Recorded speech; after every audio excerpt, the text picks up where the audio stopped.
We will call this evening's meeting of the Town Board to order for September 25, 2017, the time being 7:12.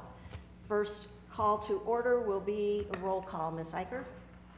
Mayor Christy Melendez, Here. Mayor Pro Tem Miles Baker, Here. Cindy Showerman, Here.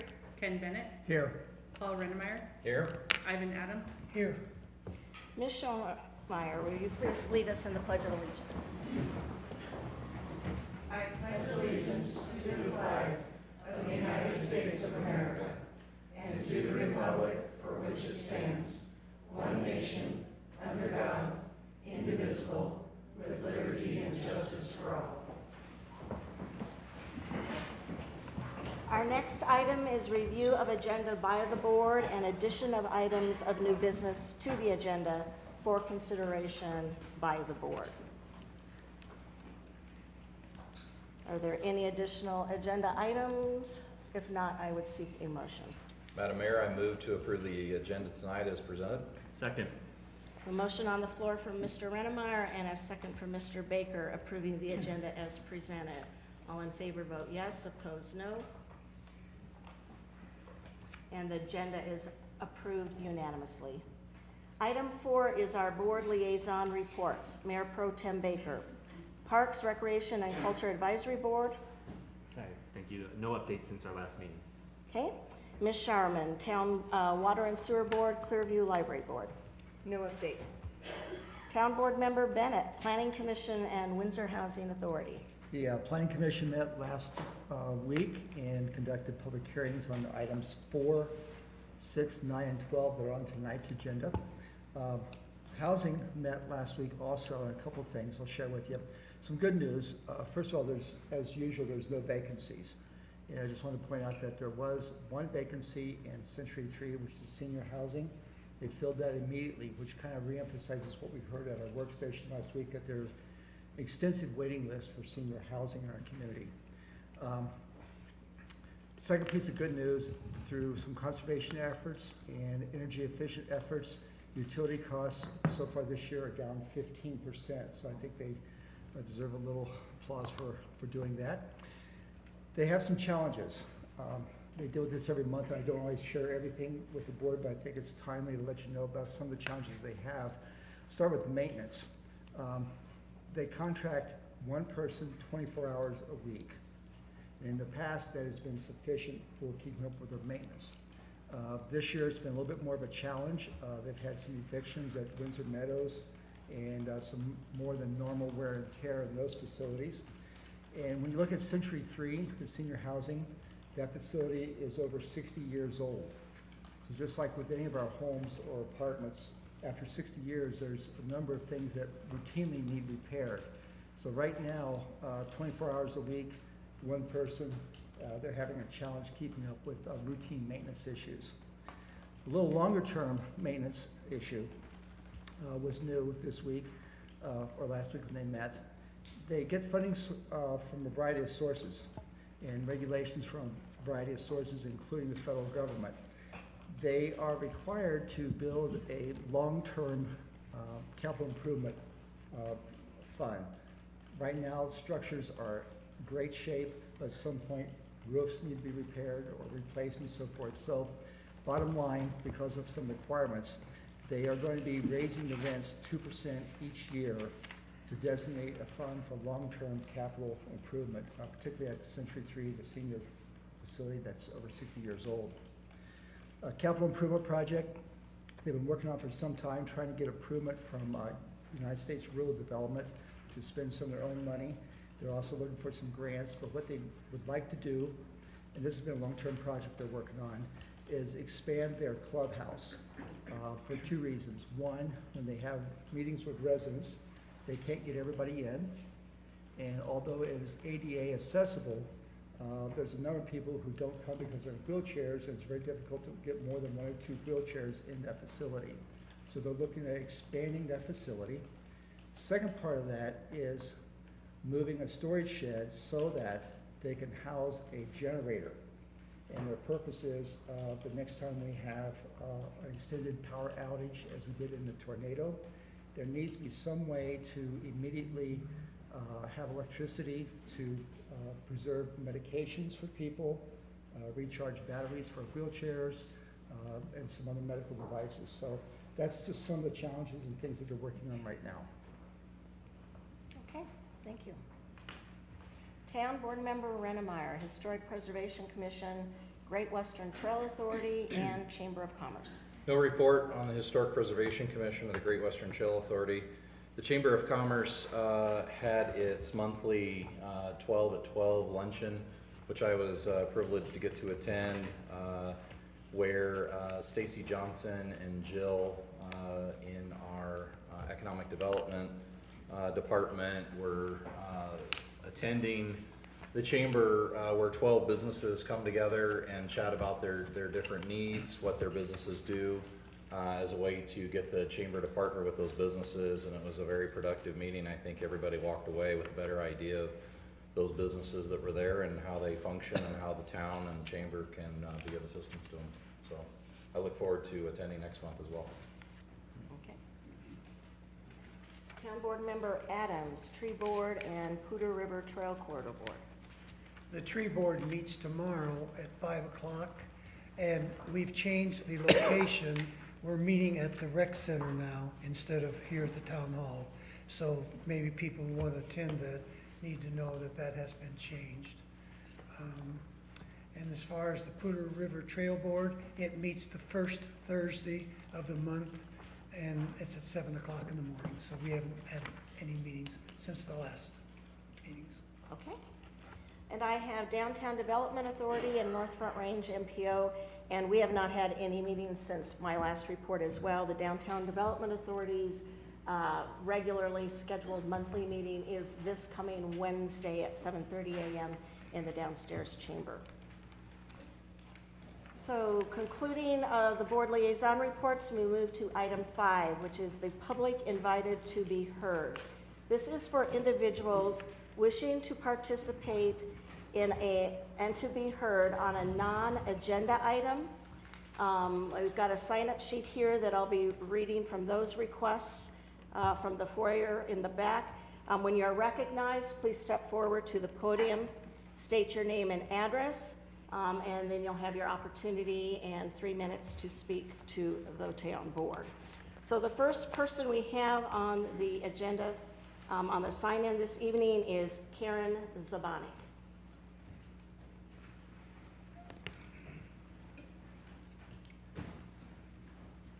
Good evening. My name is Karen Zabanik. I live at 6 Rose Court.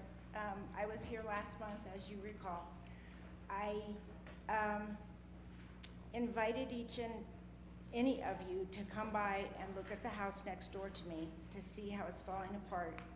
I don't think anyone's come by. I saw someone drive by today in a Town of Windsor vehicle. My home is for sale. I had an open house weekend before last. I had people interested in my home until they saw the house falling apart. And then they walked out. I just would like to know, is there any interest with the town of board to think about people that are letting their homes fall apart? That's where I'm at. Please, again, I invite any of you to come into my backyard to look at this house. See if there's something the town of Windsor will do to preserve our pride. That's all I have. Thank you. So we did have a work session prior to the town board meeting this evening, which covered abandoned vehicles and the like. We do have a new planning code that is going to be coming out, in 3 to 4 months?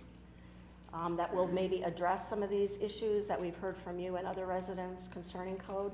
So what the board decided this evening after we went and had our work session is, and they believe that some of the new code that's going to come out will address some of these issues. Unfortunately, I know that doesn't help you in your current situation, but we are looking at how we can better look at that as we move forward. I appreciate that a lot. I really do. Maybe for somebody else in the future, that would be great. Thank you. Thank you. And the second person we have on the list this evening is Karen Tressler.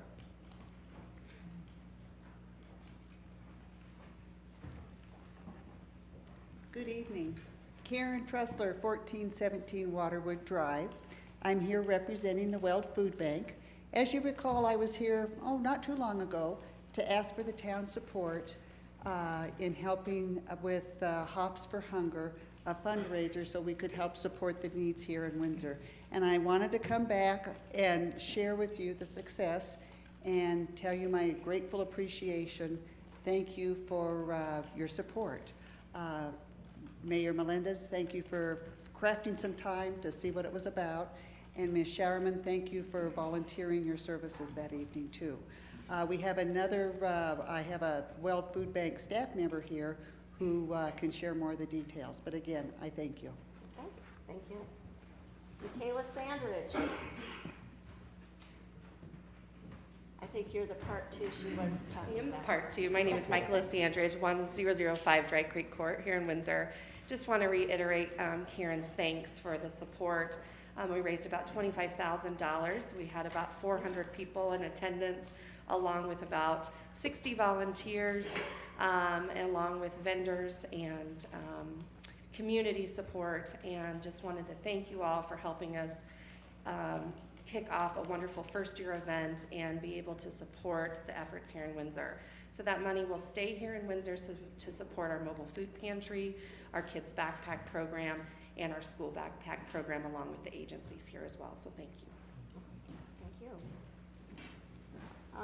And the last person on our sign-up sheet is Jessica Kerr.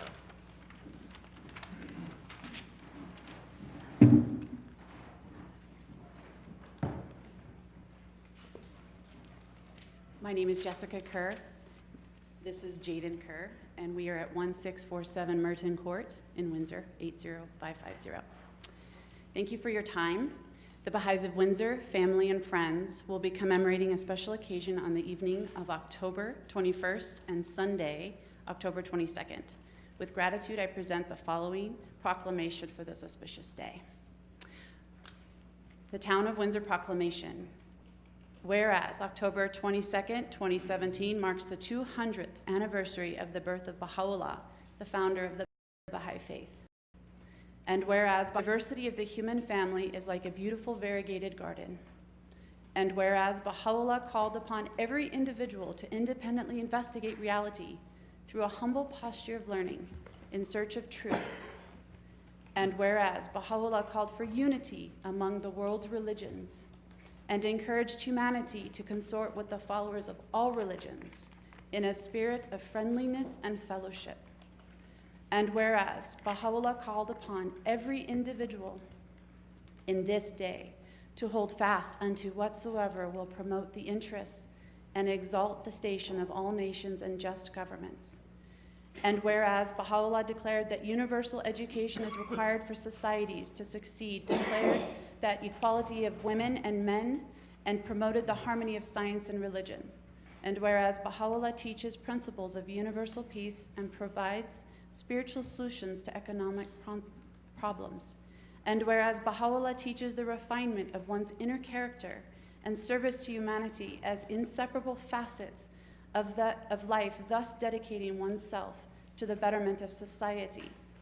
And whereas Windsor Baha'is, family, friends, and neighbors strive daily to apply Baha'u'llah's teachings to the material and spiritual progress of their communities by engaging in core activities including children's classes, junior youth empowerment groups, circles of learning, and interfaith devotions, in addition to positive social action and community discourse in service to the common good.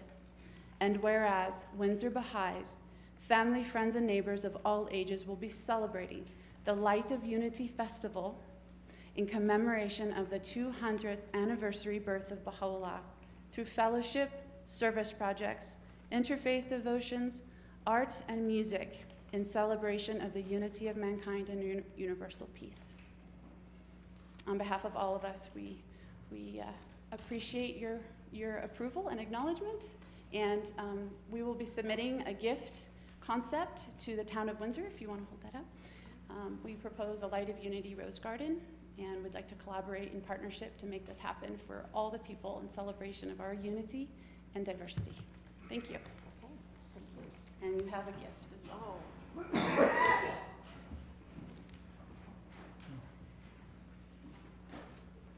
To who would we direct to have that conversation, Mr. Arnold? I'm uncertain what it is. The Rose but Garden? She can call me at my office and we can converse. Okay, thank you. Is there anybody else this evening who wished to come under the public invited to be heard on a non-agenda item? Okay. Seeing none, we will move on to our regularly scheduled agenda. Under item B, the consent calendar. Under the consent calendar this evening, we have minutes of the September 11, 2017 regular meeting, advisory board appointments, resolution number 2017-24, resolution approving the ascensioning of items to the Town of Windsor Museum Collection, resolution number 2017-75, a resolution approving a stipulation between the Town of Windsor and various applicants with respect to a matter pending in the Weld County District Court Water Division 1, cancellation of the December 25, 2017 Town Board meeting, and resolution number 2017-80, a resolution approving and accepting a series of easement and right-of-way dedications for utility, roadway, and related public purposes in association with the Rain Dance development located in the Town of Windsor. Okay. Is there any comments or questions concerning the consent calendar? If not, I would seek a motion. I move we approve the consent calendar as presented. Second. We have a motion on the floor from Mr. Baker and a second from Ms. Sharman approving the consent calendar as presented. All in favor vote yes, opposed no. And it's approved unanimously. Moving on to item C, a board action for this evening. Our first item this evening, number 1, is resolution number 2017-76. A resolution approving an intergovernmental agreement between the Town of Windsor and the Rain Dance Metropolitan District Number 1 with respect to improvements to be constructed in the Rain Dance subdivision, filing 1. This is legislative action, and Mr. McCarter will be giving the presentation. Thank you, Madam Mayor. The resolution before you approves an agreement that ordinarily would not come before you. The handling of subdivision improvement agreements, what we call development agreements for filings of subdivisions, is usually handled at the administrative level and rarely comes into this chamber. But because this agreement contains undertakings by the Rain Dance Metropolitan District Number 1, a brother or sister government, we are by law required to refer this to the governing bodies of the two entities for approval. This agreement has a lot of the standard terms for a development agreement that you would not see, but it also contains key undertakings by the district, and I want to just touch on those. Probably the first is that we have an agreement that the district engage best management practices when it comes to the community agricultural areas in this filing. You may recall that the proposal and the concept have considerable acreage dedicated to community-based agriculture. We have asked the districts, and the districts have agreed to employ best management practices to make certain that those areas of this filing don't essentially decline into a state of nuisance. The other is that the district is going to construct some improvements of its own as part of this subdivision. Those districts will not, or those improvements will not be turned over to the town the way town public improvements are, but nonetheless the district has agreed to undertake those improvements. Probably the most important part of this agreement is that in filing 1, the proposal is that the districts will take over the master planning and construction, maintenance, and operation of neighborhood parks. This is a model that we have used in the Water Valley area where land dedication requirements, the districts in Water Valley had already set up their financing and their operations to do those things. So we allowed Water Valley a waiver of neighborhood parks fee and neighborhood land dedication requirements. This agreement accomplishes that same thing with a very specific agreement with the district. In this case, the district will take over the handling of neighborhood parks, and the agreement is very specific about what will qualify as a neighborhood park.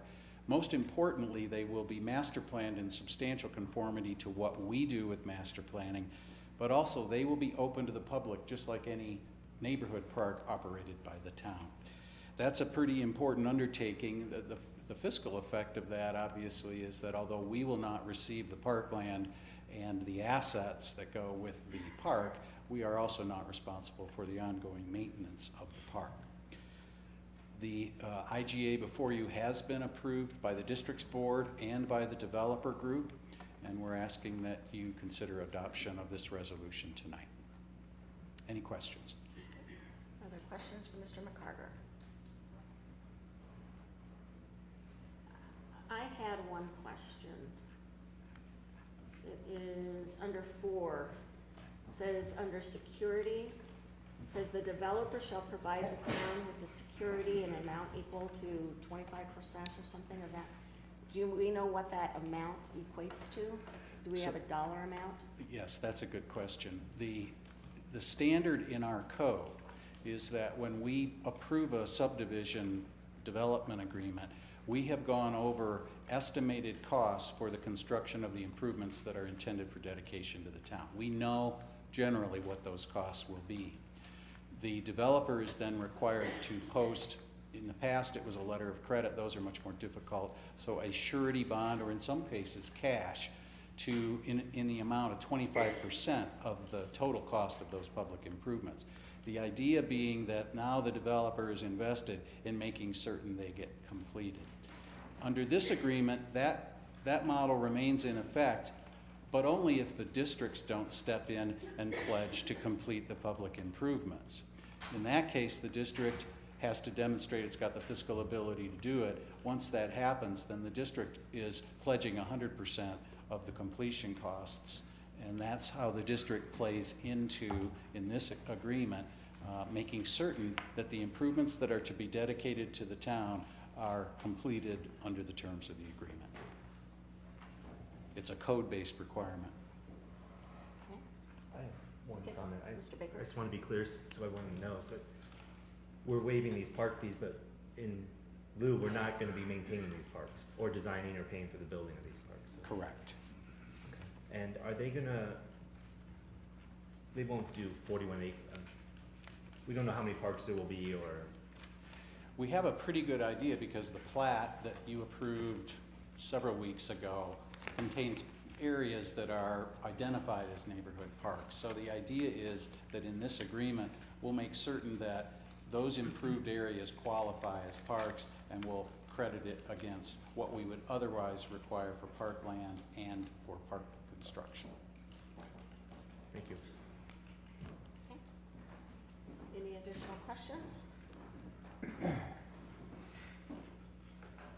Do we have everything we need to move forward then, for the record? Okay, then I would seek a motion. Madam Mayor, I move to approve resolution number 2017-76. Second. Motion on the floor from Mr. Runnemeier and a second from Mr. Baker, approving resolution 2017-76. All in favor vote yes, opposed no. And the resolution passes unanimously. Moving on to item 2. Item 2 is a site plan presentation for the Rain Dance subdivision, tracks W, Y, and C, Rain Dance Welcome Center and Covered Bridge. David Nelson and Martin Lind, Rain Dance Land Company, LLC, is the applicant. Tom Siegel, Water Valley Land Company, is the applicant's representative. And Mr. Hornbeck this evening will be giving the presentation. Mr. Hornbeck. Good evening, Mayor, Town Board. This site plan presentation has been reviewed in accordance with Article 8, Chapter 17 of the Municipal Code. The site location is located north of Crossroads Boulevard, to the east of County Line Road, or County Road 13. This is the future intersection of what is being called Covered Bridge Parkway and is the main entrance into the Rain Dance development. The site is zoned planned unit development with an underlying zoning of residential mixed use. The proposed development includes a welcome center, subdivision entry features, which includes a covered bridge. In addition to this site plan, the development will require a minor subdivision to consolidate multiple tracts into a single tract. According to the application materials, the Welcome Center is primarily intended as a sales center for homes in the Raindance development, and secondarily as a community space that can hold up to 120 occupants. The Welcome Center features approximately a 4,800 square foot building, 22 parking spaces, as well as outdoor spaces featuring farmland and orchards, lawn space, and small gathering spaces. The subdivision entry features include large ponds that are crossed by a covered bridge and a variety of open lands, including agricultural, ornamental, and open space areas. The covered bridge, which on the site plan is located the area I'm pointing to with the cursor. This is intended as an entry feature that will be built by the developer and maintained by the Metro District. The covered bridge is a purely ornamental feature, as it's built on top of a standard roadway with culverts that will allow water to pass beneath. Since it is a covered bridge over a public roadway, that is maintained by the town, the roadway. There is an agreement that's been negotiated between the town and the developer to protect the town's interest in terms of liability and maintenance of the road. The landscape plan, you can see the building located here surrounded with some of the orchard and farmlands. The architectural elevations of the bridge, as well as the Welcome Center building itself. This presentation is for the town board's information only. Should you have any comments on the project, please relay those to staff at this time so that it can be incorporated in the review. With that, that's all I have unless there's any questions. Okay. Yes, and I would remind my fellow board members, this is the only opportunity you will have to review the site plan this evening. So if you do have any questions or comments, now would be the time. Mr. Baker. What happens to the Welcome Center when this is all built and sold? Just turned over to the community for their use? I believe it would be for the Metro District to maintain and use. Yeah. Any additional questions or comments? Okay. Thank you for the presentation. We'll move on to item 3 then, resolution number 2017-77. A resolution approving and confirming the amended master plan for portions of the Ptarmigan Business Park PUD and the entirety of the Lutheran Church annexation to the town of Windsor. JBT Associates, the LLC applicant, Steve Steinbecker, the Architecture West LLC, the applicant's representative. This is quasi-judicial, and Mr. Hornbeck will be giving the presentation. Thank you, Madam Mayor. This amended master plan has been reviewed in accordance with Article 2, Chapter 15 of the Municipal Code. The site is located generally northwest of the intersection of County Road 5 and State Highway 392. The property is currently zoned general commercial, as seen in the red on the map. Adjacent properties to the east of Larimer County Road 5 are single-family homes in unincorporated Larimer County. I-25 is located to the west. There's a farm located to the south of the property on the corner of State Highway 392 and Road 5. Properties to the north are undeveloped agricultural land known as Fossil Creek Meadows annexation. The purpose of this amended master plan is to combine two areas that were previously master planned separately into a single master plan, to modify the land uses depicted, and to modify the planned road network. The Lutheran Church annexation property was previously master planned separately under separate ownership for a private school and residential uses. That property is now under unified ownership with the rest of the Ptarmigan area, and so they're being master planned together at this time.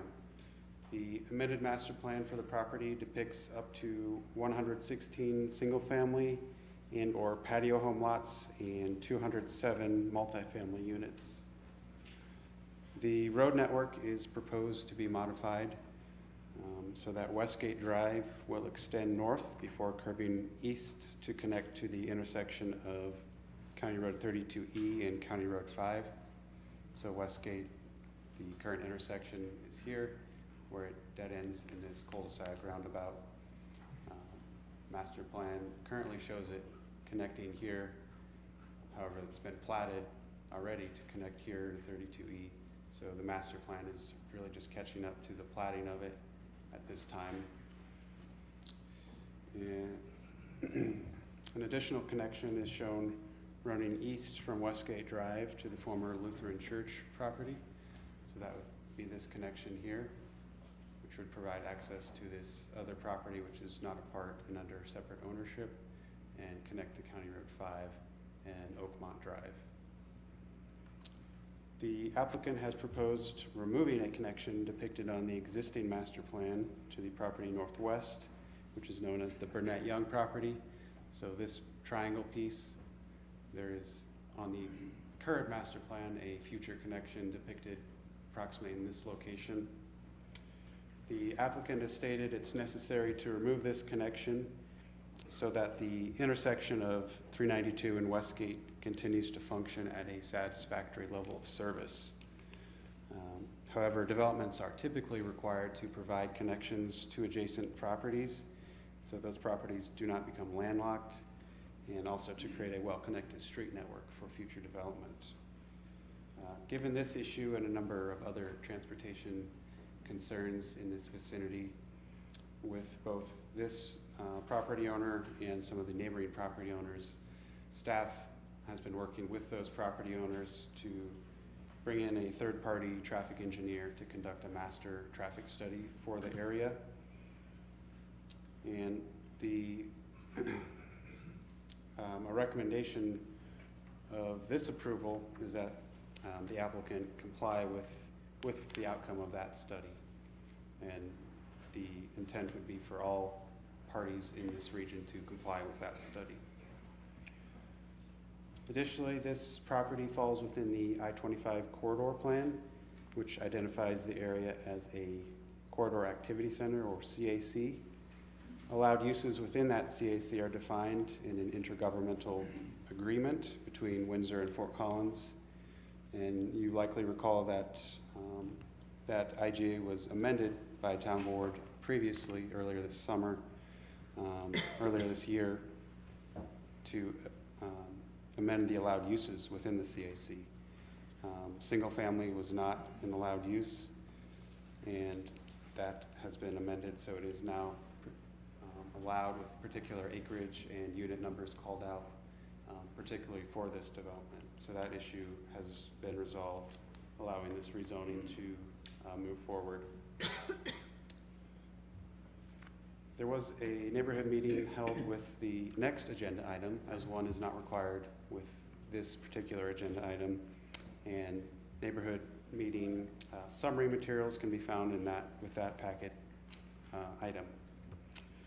The application is consistent with the comprehensive plan, particularly Chapter 5B, the growth framework, the goal, which states maintain the character of the community while accommodating future growth that is fiscally and environmentally responsible. So the proposed master plan maintains the community character by transitioning from single family adjacent to the existing single family. It will transition to a multifamily and eventually to commercial uses as you move from east to west. And adding this addition of mixed uses provides an opportunity for housing, services, and employment to be in close proximity to one another. And this is a model of development that has shown to be both fiscally and environmentally more responsible than highly segregated uses. The area is currently served by Fort Collins Loveland Water District and South Fort Collins Sanitation District. There's limited sewer capacity in the area, but the district has indicated they do have enough capacity to serve this development. Chapter 5C Residential Areas Framework Plan.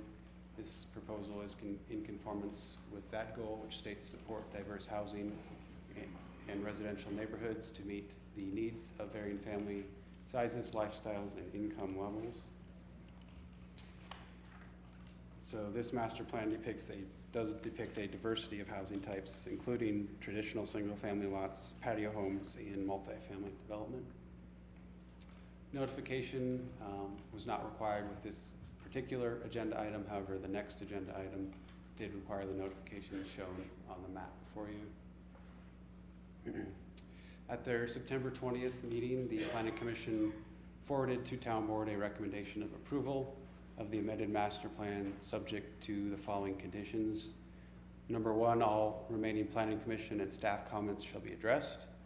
Number 2, applicant agrees to construct transportation improvements or pay its equitable pro rata share for transportation improvements as recommended by the master traffic study that are required in order to serve the property or to accommodate traffic generated by development allowed by this master plan.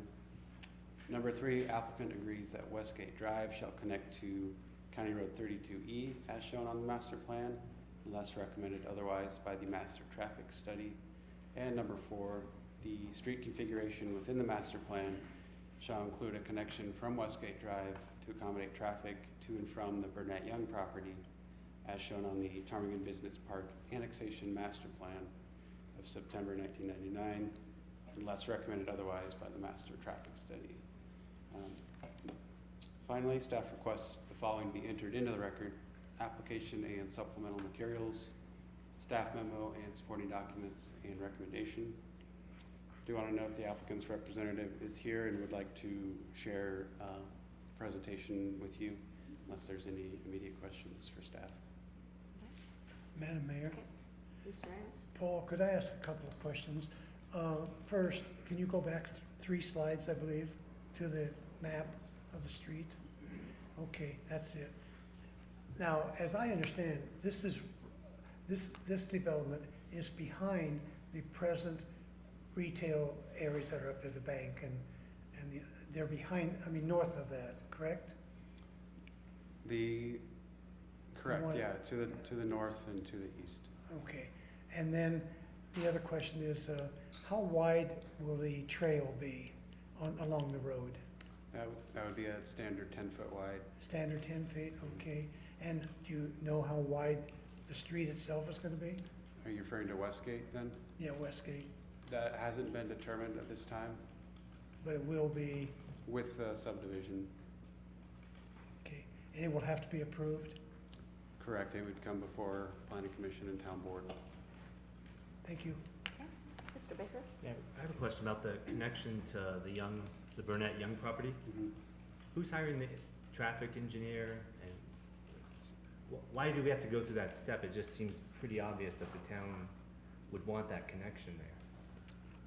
So there's a third party that we're looking at hiring that would be a cost that would be split mostly between there's 4 primary property owners in this quadrant, split primarily between them, with the town pitching in some, because it would look at some other areas such as the 392 County Road 5 intersection. You're correct in terms of the town wanting that connection. So that's why we believe it needs to be shown. Should the traffic study indicate that would have negative consequences for the region, then we could look at alternatives. Negative consequences for what? For the region, for this area. The concern of this property owner is providing this connection would create more traffic at the State Highway 392 and Westgate intersection, and that intersection only has certain capacity for left turn movements. Yeah, okay, I get that. And will this accelerate improvements at 392 and 5, this development, or this? I don't want to speculate. They would be responsible for some improvements, yes, and the extent of those would be determined at the subdivision. What's also gonna give us better information, which you've talked about as a board, so then we can make further determinations sooner also, and participate in that study. Is the board ready to hear the applicant's presentation? Madam Mayor, I just wanted to add one last thing about the traffic study, and it's also, the idea behind the neutral third party was there's differing opinions between the different property owners, so just trying to find a resolution. And we're choosing this third party? Correct, yeah. And how soon will the traffic study take place? Or when does it commence? The Is consultant, it simultaneously? the consultant has indicated, I believe, 6 to 8 weeks to complete it from the time they commence. We are waiting for, I guess, approval from those property owners that they're gonna buy into the process. But upon that approval, then you would move forward with the traffic study, so we could anticipate 6 to 8 weeks from that time frame? Correct. Okay, Mr. Baker? Does the connection have to be from this point of Westgate? Couldn't it come off the 32E? Because I'm just thinking if it doesn't happen there based on the intersection of 392, how far north would that entrance be to this development? So the property to the north, known as Fossil Creek Ranch, also has a master plan which has been approved that shows connection to that property. So they could take access from that direction to the north. What, could they take it from the east at 32E? No, because 32E turns into Westgate. I was just thinking if there was some spur in that area. My concern is you're gonna have to put another intersection, what, a quarter mile or half a mile up to get to this area right there. It would seem like maybe there could be something at 32E. So Will the engineer look into that possibly? they will look at all the options, yeah, that's part of it. Thank you. Thank you. Shall we proceed? Okay.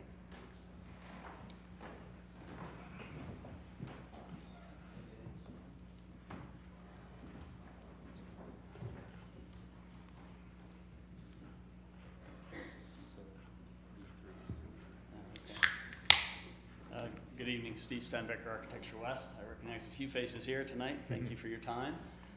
Yeah, we've had kind of a long journey with this, and we're making some great progress. So just to reiterate, I think staff and Paul specifically have done a great job recapping the issues here. As he mentioned, we're really looking at 3 pieces, primarily 2, which is master plan amendment and then a rezoning to the RMU from the C commercial. So they're kind of, one follows the other to make the residential portion of this happen. I can click through a couple of slides. Maybe. Yeah, so we, just to explain this diagram, it was kind of a way to break up the property and understand a little bit more what's happening with it. Planning Area 1, just to be clear, and Mr. Adams' question is certainly specific to this, but the smaller lots to the very south side, right down in this area, just before the cul-de-sac between 392 and the roundabout, I should say, that is the existing business that's already been platted. All of this area here, in just north of that, and in basically in conjunction with Westgate, is the remaining business commercial area that's designated IL right at the moment, and will be maintained that way because the primary use is intended to be commercial. So the backing up to a little bit of a history here, the CAC Corridor Activity Center was reviewed over a period of several months, and that is something that you all had reviewed, that this would be an appropriate area in this large block here, which consolidates this area right here would be the dividing line for the church property that they previously had not had a separate master plan, but previously had shown that intersection at that location along the north property line. But now that we've got properties assembled, we're really trying to create a productive master plan that will make the blending of residential and commercial all work together. Starting with the Ptarmigan Golf Course area over here, the intent is to then take the single-family residential into this portion of the planning area 3. Along this southern portion and western portion would be then the higher density residential that Paul talked a little bit about, and those would be abutting the property to the south, Victor annexation, and then the Ptarmigan Business Park as well. So we're looking at a feathering and trying to do a really good job of creating a well-designed neighborhood concept that works with the business side as well as the traffic side. Of the things that came up in the neighborhood meeting, I think Larimer County Road was one of the primary things. It's under designed for the capacity and certainly for the future capacity. So I think that's a strong point that Paul brought up, is that we came to a resolution that there was a conflicting traffic studies between multiple properties, and we're just trying to get that to a neutral position, which is a recommended FHU with is the consulting group that the town has taken on for other recent studies and past studies. So we're taking them as the right people to do the kind of narrative between these different traffic studies. So they're assembling the multiple traffic studies with the property owners and trying to understand where the best location is for access, where it meets the LUCAS standards for your comment, Mr. Baker, about the spacing of the accesses off of 5, and that will happen. There's already a master plan showing, I believe, at least 2 more locations to the north of that to access that property. And as Paul mentioned, this property would not be isolated, the Burnett Young. It would be tied into that Horton property and eventually be accessed off of 32. There is currently a shared common access easement, just to clarify too, right across this north portion right here. So the idea was that could be a potential connection at a later date. And just to reiterate Paul's comments again, down at this intersection here at 392, if you look at the off-ramp to the intersection northbound at Westgate, that's our primary concern of why that reconnection to more commercial, which is all north of this property, would be overtaxing for that intersection. And potentially, I mean, I'm surmising here, but the traffic study will help us, could that back up into the off-ramp, and could that back up into traffic light situations? So we're trying to not overtax this intersection here, which is the whole discussion about where the appropriate location is going to be to the north properties. Paul mentioned this connection to interconnect Oakmont, which comes down to here. That is something we worked with staff with to get a connection to this roundabout location so that Oakmont and Ptarmigan folks could not have to go back onto 392 to access all these business uses. So we've got an integrated traffic pattern through here.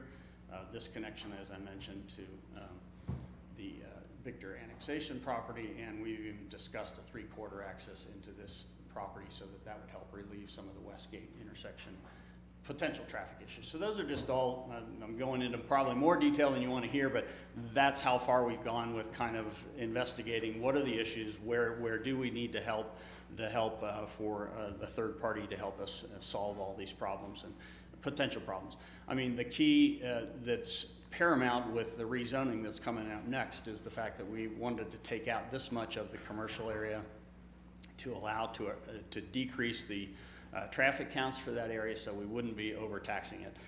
As it is, the planning area 1 with the business park could handle up to 400,000 square foot of commercial retail, and that's a lot of square footage, and that's a lot of traffic, and it's considerably more, multiple times to what the residential traffic would generate. I probably would really rather get into more of a dialogue, but again, what I wanted to see if you could help me with was, how would I get to some of the other images? How do I back out of this, Paul? Sorry. Yeah, just up to here and then just back to the.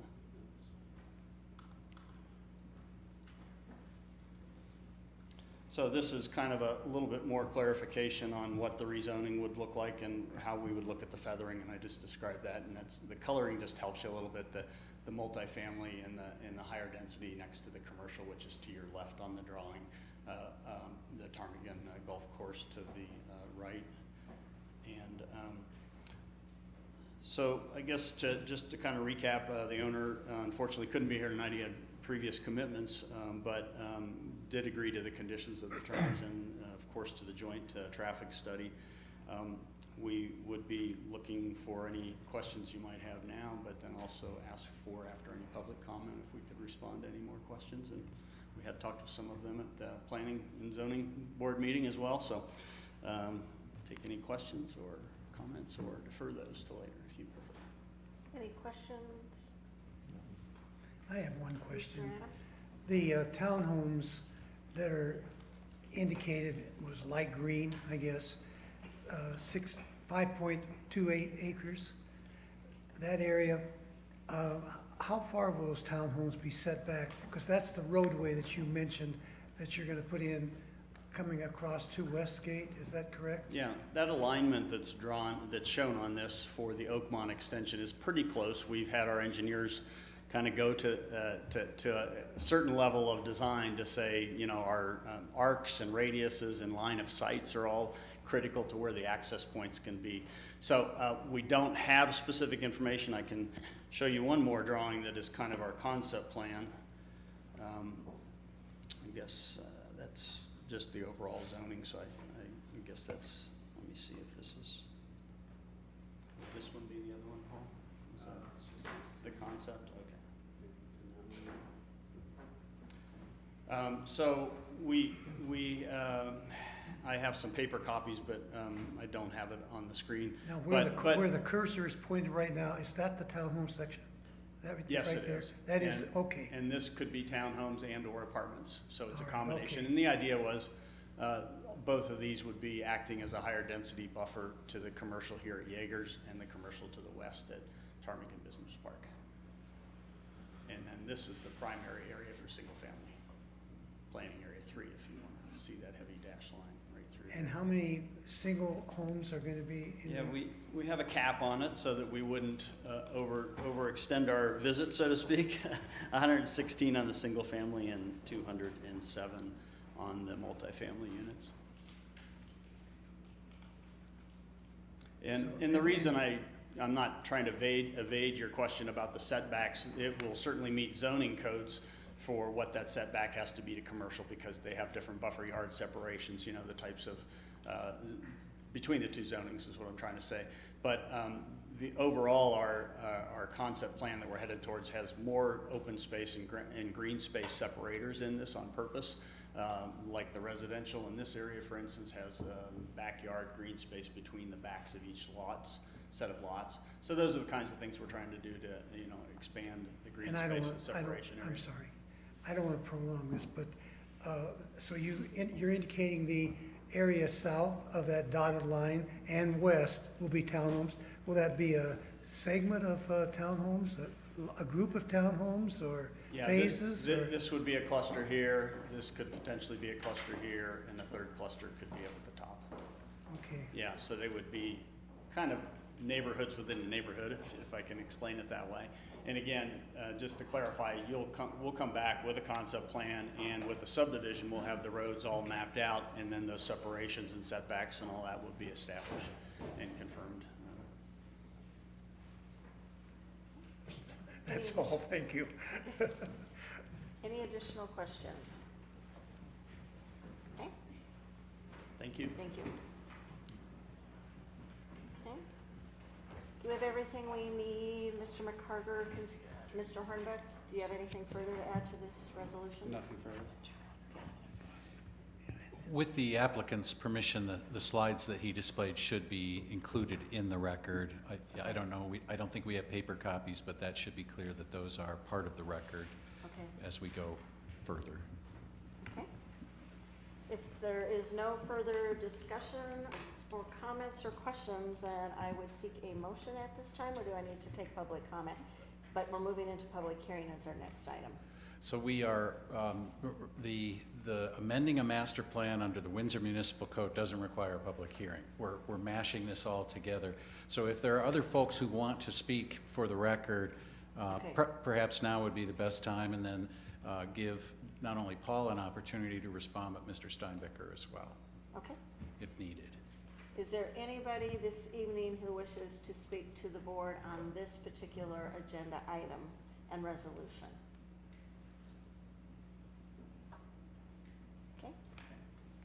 Seeing none, we can conclude that we have everything we need for the record at this point in time. That's right, and now you can take action on the amended master plan. Okay. Is there a motion?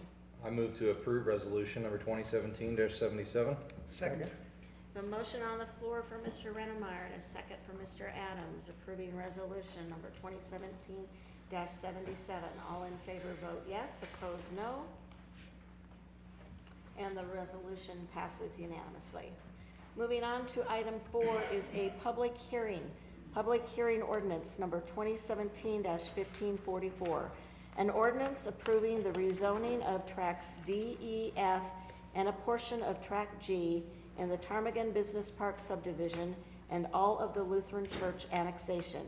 JBT Associates LLC, the applicant. Steve Steinbecker, Architect West LLC, is the applicant's representative.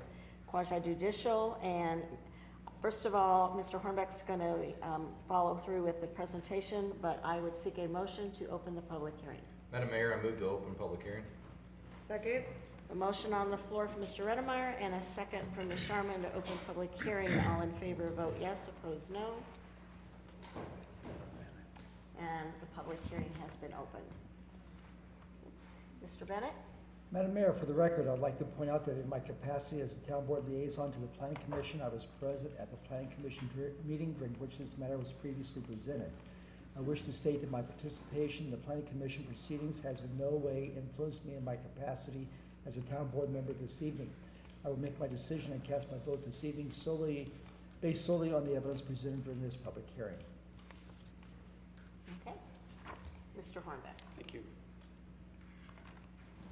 This rezoning request is being reviewed in accordance with Article 5, Chapter 16 of the Municipal Code. The site vicinity map, it is a portion of the master plan you just looked at. So it's the portion adjacent to County Road 5. And it consists of approximately 62 acres. The current site zoning is general commercial with a requested rezone to residential mixed use, or RMU. The subject property is located adjacent to undeveloped agricultural land within the Ptarmigan Business Park, with the limited industrial IL zoning.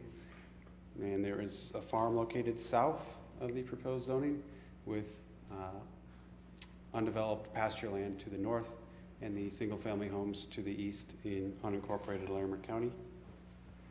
The purpose of this rezoning is to allow for single-family and multifamily development, which will require additional applications for a major subdivision as well as a site plan for any multifamily development. As depicted in the previous agenda item, up to 116 single-family or patio home type lots would be allowed on the master plan, with 207 multifamily units. The applicant did hold a neighborhood meeting with comments enclosed in your packet materials. The proposal is in conformance with the comprehensive plan, particularly Chapter 5B Growth Framework, the Goal and Objective 1, and Chapter 5C Residential Area Framework Plan, Goal and Objective 4. The neighborhood meeting and public hearing notification was sent to those property owners indicated on the map. The the Planning Commission recommended approval of this item at their September 20th meeting, subject to all outstanding Planning Commission and staff comments being addressed. Staff requests the following be entered into the record: the application and supplemental materials, staff memo and supporting documents, all testimony received during the public hearing, and the recommendation. And that's all I have on this item. Okay. This is the portion this evening of the public hearing. So if there's anybody this evening in the audience who wish to address the town board during this segment, now would be the time. Steve Steinbecker with Architecture West. I'm here for any additional questions you might have. Okay. Is there anybody in the public who wish to come forward? My name is Emily Benight. I live at 5132 Augusta Court at the Ptarmigan Golf Course. Our main concern with the new development, the rezoning, deals with County Road 5. Specifically, our house backs right up to County Road 5. And I know that they have been discussing expanding it and moving it to become a potentially, I think, a 5-lane road. And so our main concern is really the health of our family, making sure that potentially there be some ruling or something where they can maybe raise our wall, because our wall is only 4 feet. And so to raise it a bit higher to protect us from the additional traffic that will be traveling across County Road 5 after the expansion. And just looking into that further on where they will be expanding it as well. Okay? Thank you. Thank you.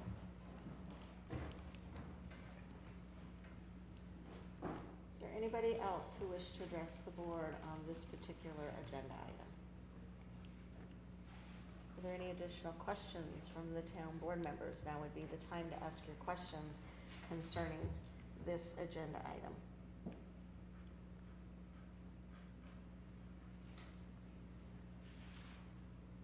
Pertaining to her question with the County Road 5, that would be covered in the road impact study, correct?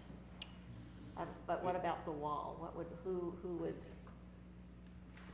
that be? That would maybe be the HOA that she lives in, would it not? Or who would be looking at that?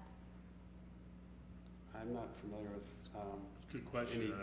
It's gonna be a referral to the Lerma County also, so there will be multiple facets of getting information back, but I don't know if we have any answer right now specifically on that one. Okay.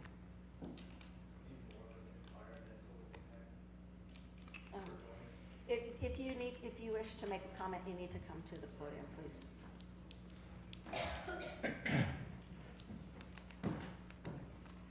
My name is Ray Cundiff. I live at 636 Park Edge Circle. Something like that, noise, traffic noise is covered in environmental impacts. Not exactly positive the name of that study, but I do know it's an environmental issue, not covered in a traffic study. Those are just counts and movements and stuff like that. But anyway, I guess that's all I have for that. Okay. However, I guess what we could say is it has been made note of it, and it is now in the record that has been a question that has been brought to the attention, correct? That's correct. Okay. Seeing no further questions, and I would seek a motion. Mr. McCarter, we have everything we need for the record? It appears so, Madam Mayor. Okay, then I would seek a I would motion to move close. that we approve ordinance number 2017-1544. We have to close. We need to close public hearing. Oh, Make we're your gonna close motion, the public please, to hearing. close public hearing first. Well, I would move that we close the public hearing. Second. Okay, we have a motion on the floor from Mr. Adams and a second from Mr. Redemeyer to close public hearing. All in favor vote yes, opposed no. And the public hearing is Sorry. closed. It's quite all right. Moving on to item 5 then is ordinance number 2017-1544, an ordinance approving the rezoning of tracts D, E, F, and a portion of tract G in the Ptarmigan Business Park subdivision and all of the Lutheran Church annexation.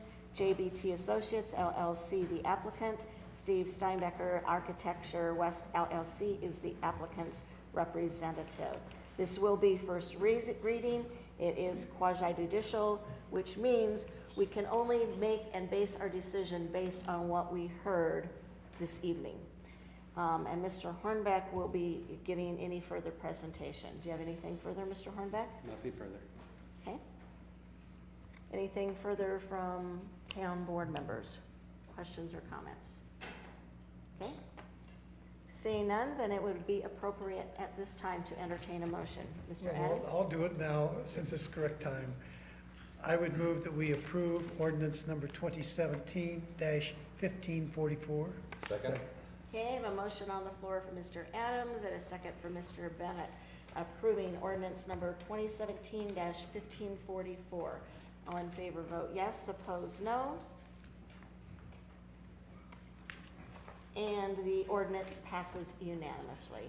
Moving on to item 6, a public hearing for ordinance number 2017-1545, an ordinance approving the rezoning Valley Center subdivision lots A and B. Allen High Street, AgriFab, Colorado is the applicant. Mike Maurer Olson Associates, the applicant's representative. Again, quasi-judicial. Mr. Hornbeck will give presentation. First, I would seek a motion to open the public hearing. Madam Mayor, I move to open public hearing. Second. A motion on the floor from Mr. Redemeyer and a second from Ms. Showerman to open public hearing. All in favor vote yes, opposed no.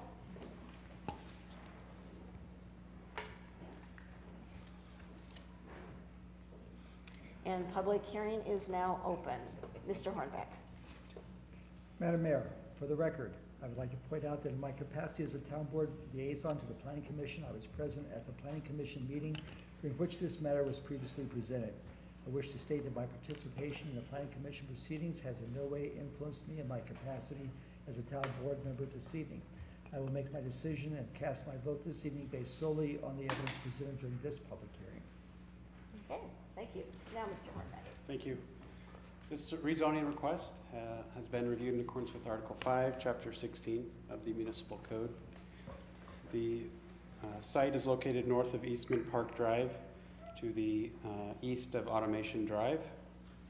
The site is made up of 2 lots, A and B, of the Valley Center subdivision, and together the lots total approximately 3.9 acres. This proposal is to rezone the 2 lots from GC, General Commercial, to Limited Industrial, or IL. The purpose of this rezoning is to allow for the construction of 3 buildings containing office warehouse uses, a project that's being concurrently site planned and is the next agenda item. The subject properties were hit by the 2008 tornado and are now proposed for redevelopment. Properties to the north are zoned limited industrial, while properties to the east, west, and south are zoned general commercial. And the rezoning plat. The applicant did hold a neighborhood meeting with 1 neighbor in attendance earlier this year. And as always, that meeting summary is enclosed for your review. There was 1 additional public comment that has been received on the matter. The owner of Mark's Funeral Home, which is located adjacent to the east, has voiced concern about having the industrial uses adjacent to the funeral home and the impact on attendees at funeral services looking at industrial uses. That concern was reiterated by Mr. Chris Ruff, who I'm not sure exactly his role other than developing a number of these properties in the area. The applicant, staff has requested the applicant provide a fence to provide additional screening on the subsequent site plan.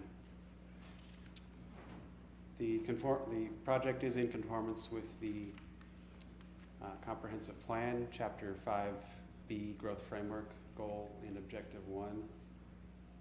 The notification for the neighborhood meeting and this public hearing was in accordance with the municipal code.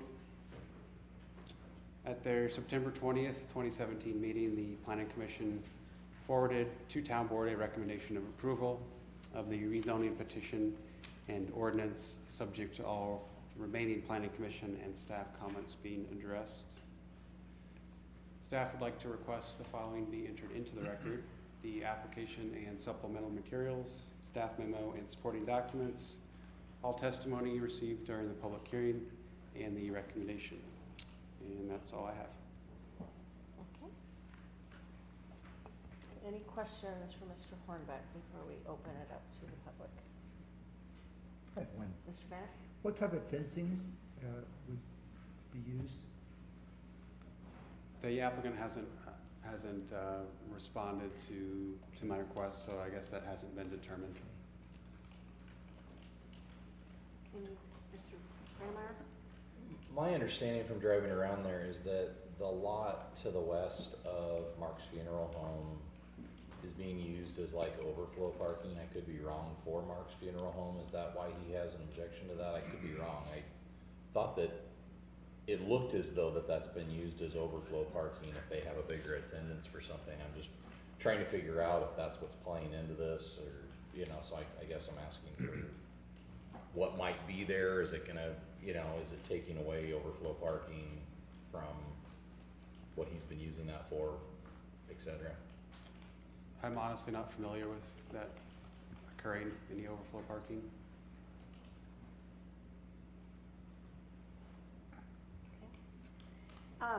Do you know if the structures that they're considering to be built, where will be the front, will the fronts be facing east or west? And or the backside will be facing, I don't know what that street is that runs in between there, I can't see it on the map, but. So there's a private drive that provides access. Yeah, so will will the front of the buildings be facing east? Or is that gonna be the backside of the buildings, or do we know? So the site plan depicts the rear of the buildings facing the funeral home, with overhead doors and that kind of service area in this back part, with a central drive for customer visitor access with parking. And the site is mirrored with these buildings with similar rear access on these buildings. And Paul, is the site plan the next item? It is, yes. Okay, anything else from board members? If not, this is the portion of the public hearing that is open to the public who wish to make comment on this item this evening. Please step forward. Good evening, Chris Ruff, 311 Habitat Bay. I'm the owner of 9293 Eastman Park Drive, which is the home of Mark's Funeral and Cremation, and I'm part owner of Mark's Funeral and Cremation, so that's my role in this. I would be hypocritical not to note that I'm the guy that I hate that comes up at the very end of the process and objects to it, but I didn't realize what the issue was until 2 days ago, so I apologize for that. But I don't have any choice. I'm not opposed to the industrial use. That's fine. I'm opposed to the orientation of the site. I've developed industrial office warehouse condos, so I get the concept. You can have the fronts face each other and share the parking lot in the middle, or you can have the fronts face out and have the loading area be in the middle, and have the trucks share the maneuverability back there. They've chosen to go the other direction and put the fronts facing the interior so they look at each other. The problem is, we're a commercial use in a commercial zone. We hold funerals and we come out and we're gonna be looking at the overhead doors that are present on the back of that building, which is one thing from a view standpoint, but it's another thing from a noise and interference with some of the things that we do standpoint. If they have forklifts back there, if they have open overhead doors and music playing in there because people are working warehouse stuff, it's just disruptive. If they would simply pick those up and turn them around, they're very nice buildings. If you see the site plan and the elevations, they're very nice looking buildings. So if they would just have the buildings face out, I don't know if Todd Brudig is here or not, but he owns the medical office that's in front of Mark's, and he has the same concern. The bank may or may not have a similar concern depending on what ends up getting built there on that site to the west of this. I guess I can't really point to around here, but whatever 9155 Eastman is. So, but they'll have a similar situation. We just built self-storage on Automation Drive, and we made them orient the fronts of their buildings to Automation Drive. We didn't let the doors face out. It's my understanding that Paul Hornbeck asked them to turn them around at the very beginning, and then that didn't happen. So again, I hate to be that guy, but it's just not appropriate to change the zoning between commercial uses into industrial and to then allow those the most industrial portion of the use to face out and impact negatively against those commercial uses. So, thank you very much. Thank you. Is there anybody else who wishes to speak on this item?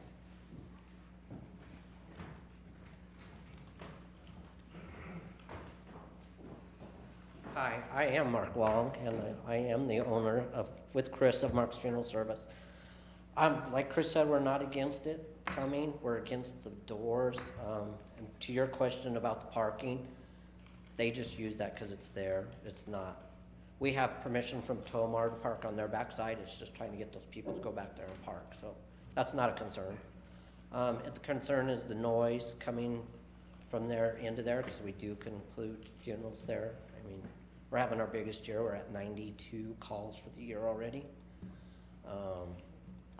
It's just the back doors. The people are at the hardest time coming out of the funeral home. We're there 24/7, weekends, and I just don't want them to have to look at trailers, trucks, garage doors. So that's thank you. Well, I have a question before you leave. Can I ask him a question? It would be with regards to the fencing. A fence would be think the good if we fencing that's been could keep the proposed- noise from it and people wouldn't have to see that stuff back there. That would, we're not opposed to that. That would be great. Okay, so you But- do think the fencing could Yeah, help be a but I mean, solution? something nice. I don't want a cedar fence that the noise will go right through. I want something acoustical that'll keep the sound. Cause like I said, we've had 32 funerals there this year, which is more than we've ever had since we've been there in 2004. But it's because people are non-denomination and they want to use the funeral home. Our funeral home does seat 100 people. I'm very proud of that place. I mean, that's my bread and butter.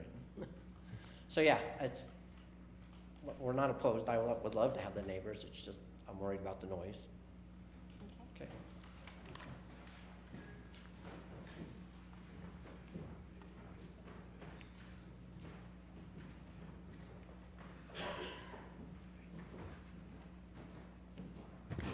Scott Holt. I own the building just directly north of this proposed site location, 9263 Eastman Park Drive. And we're already light industrial, so I'd be kind of embarrassed to gripe about any potential noise going on in there, and sometimes we make a little bit of noise, so I can't really say that. But I am here in support of Chris and Mark in their concern about, when we look at the site plan, they put a lot of money and a lot of effort into making the fronts of the buildings very good looking. I mean, they're very attractive, but they're not visible. They're very attractive and they're invisible to the neighboring communities. So it just makes sense, if they're gonna put that much effort into making the front of their buildings attractive, that they should flip them around and make them visible so the surrounding community can enjoy the attractiveness of what they've done. Right? That's it. Thank you. Madam Mayor, may we ask a question? Yes, Mr. Adams? For the last three people that spoke, Chris and Mark and the last gentleman, I'm gonna ask another question, maybe our planning committee ought to be talking about it, but what if they put the front to the south? The front of the building, the doors, and would that help, or would that make any difference? I think the problem, Well, Please come to the I'm podium, sorry, just but because Chris, I was we're- probably looking at you, but Mark could answer it too. We're being so- televised. So, I just want to remind the town board, the site plan is next after, if you approve the rezone, so just remind you. All right. Understand, I simply don't want the rezoning to be approved if the site plan isn't subject to a public hearing, and is it subject to a public? Subject to public hearing. Subject to a public hearing, that's easy to say. Okay, if it faces south, I don't think it works for their access plan, so I'm not trying, if they just flop them, they can keep the same exact footprints, they can keep the same driveways and everything. It just moves the industrial portion to the interior of the site instead of on the exterior of the site. But I'll let them speak if they want to flip it south, just. Well, Chris, I appreciate that. I was just wondering if you'd have the sidewalls that way, and not the doors. opening And while I them. don't want to put words in Okay, Mark's I- mouth, he and I have had this discussion about the fence, and the fence doesn't really solve the problem. A 6-foot fence doesn't block a 12-foot overhead door or the noise from forklifts and stuff or trucks being back there. So that doesn't really solve the problem. It mitigates it, but it doesn't solve the problem. Thank you. Madam Mayor, the applicant is here, so you may want to see if they would wish to come up Okay. and speak on their behalf. Okay, got somebody else coming up now. My name is Fred Croce, I'm a development consultant for the project, 244 Habitat Circle. We have looked at every orientation that you could have for those buildings. This is not the first time we've had to address this. We have a site that has constraints on it in that people have to access through this site to get to their buildings behind us. Even one of the gentlemen in the back has access through our site for that. That's why we oriented the buildings facing each other. You cannot have access points running through with semis backing in and out. That's cause for an accident. So our engineering staff, we've spent about $100,000 engineering the buildings to sit on the site the way they are. The fence is an option. It may not be the most desirable option for the neighbors, but it is the option that is most palatable for the developer that's developing this site. Okay, Ms. Sharman? I've got a question for planning. Is this out of the ordinary to create more or less a little island of zoning that's GC separated? I mean, that's basically surrounded by light industrial zoning? So if it were truly an island, that would be unusual. It is immediately adjacent and would connect to that other industrial to the north. No, I meant that we're creating where Mark's Funeral Home and the business to the south of it is. We're kind of creating if this were to pass, looks like we're basically creating a little island of general commercial by separating it from the rest of the general commercial. Is that? I understand, yeah. So if you look at the zoning map, I would say it's not unprecedented to have smaller pockets like that.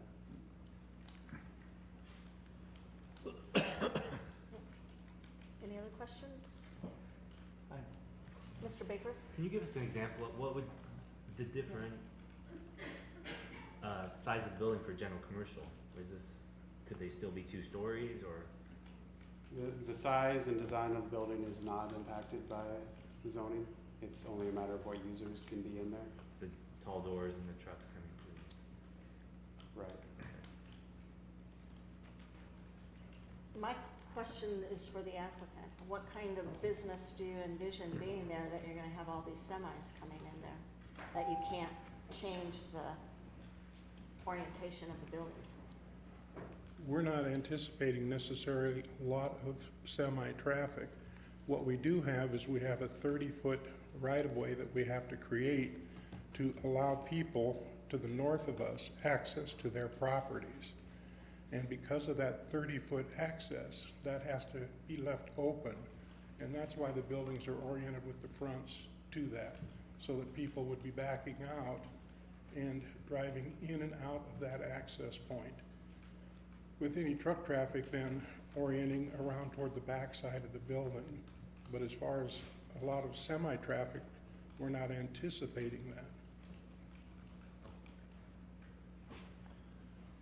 Okay, Mr. Raymeyer? My question is for Mr. Hornbeck again.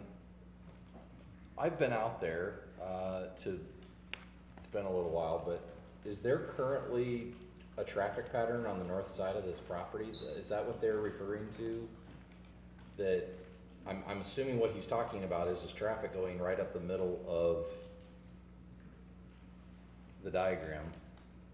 And I'm sorry, I'm on the site, I'm looking at what the site plan is. I know that's the next agenda item. In the middle of the site location, Mr. Hornbeck. In the middle of the site location, going straight up, I mean, does that access the properties that are north of the boxed-in area there? That's what I'm trying to get at. If this was done the way they've presented it with the, you know, does that allow their argument about traffic going up the center, right there where your cursor is, going straight north from there? Do the people at 9263, 9249, 9277, do they access their properties from the north side of this one?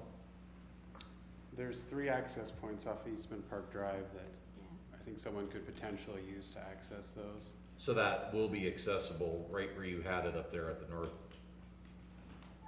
Yes, right up there, that will be, the people at 9263 and 9249 will be able to access their property from the north side. Yeah, they of don't this have to use the site location road to access their properties. That's what I'm Correct? asking. I mean, there's that road, right, they can access that where you have your cursor right there. So I believe all of the easternmost, those 3 buildings can access the easternmost access point, which is off-site. Same as 9263 and 9249, they all access from that point right now, right?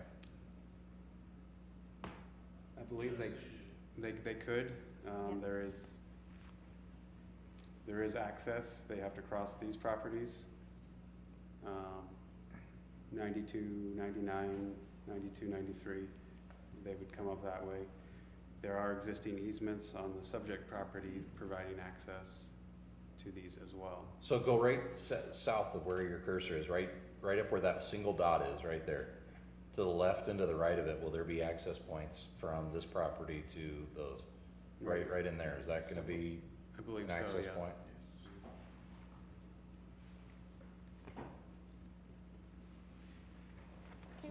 I have a question. Mr. Bennett? So then, I don't understand why there would have to be a road through the middle of this particular site.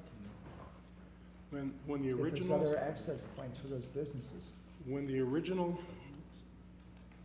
subdivision was done, there were 5 lots, including those lots on the north. Okay.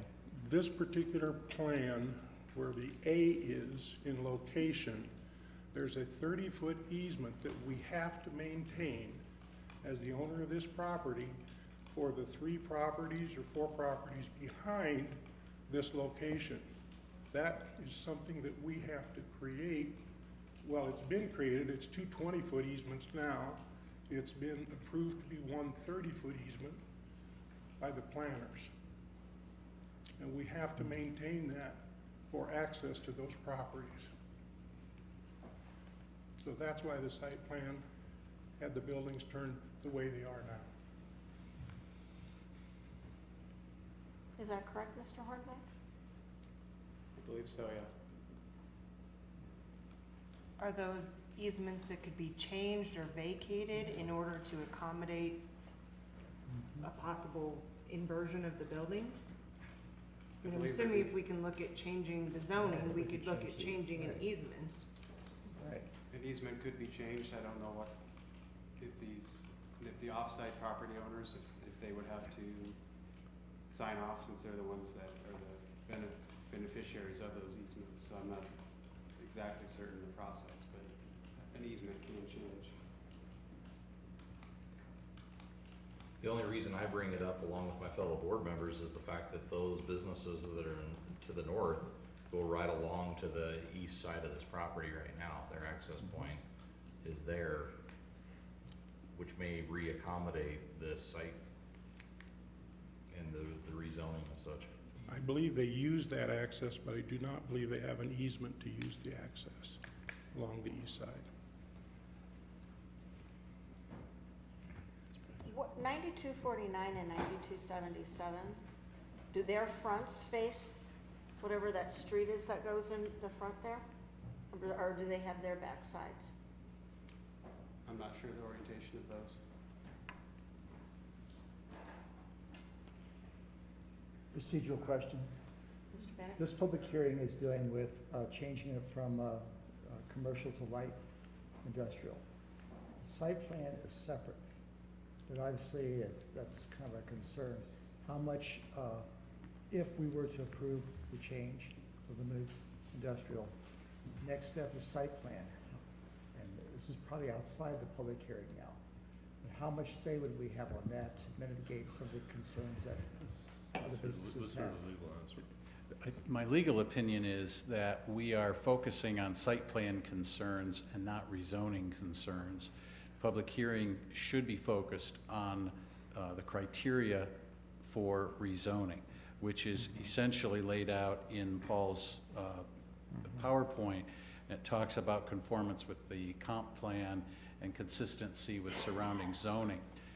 And so I think that the rezoning legally is certainly distinct from site planning, and that a decision on a rezoning that is otherwise supported by the record that turns on a site plan concern could be, I think that's error. And I think what you need to do is do things a step at a time. This conversation about access to the property to the north and concerns about the impact on properties to the east is probably more properly taken up during the site plan presentation. That the rezoning criteria has been laid out. I'm not hearing a whole lot of objections to the rezoning, but the real issue here is the specifics of the site plan, which is the next agenda item. So my recommendation is that we focus on the criteria and the evidence that supports the criteria for rezoning, and then we'll turn our attention to the site plan depending on how the rezoning decision goes. My concern is unintended consequences. Part of what we're hearing is that there may not be, and I'm not certain that's exactly what I'm hearing, but there may not be a lot of options when we do get to that next step on the site plan.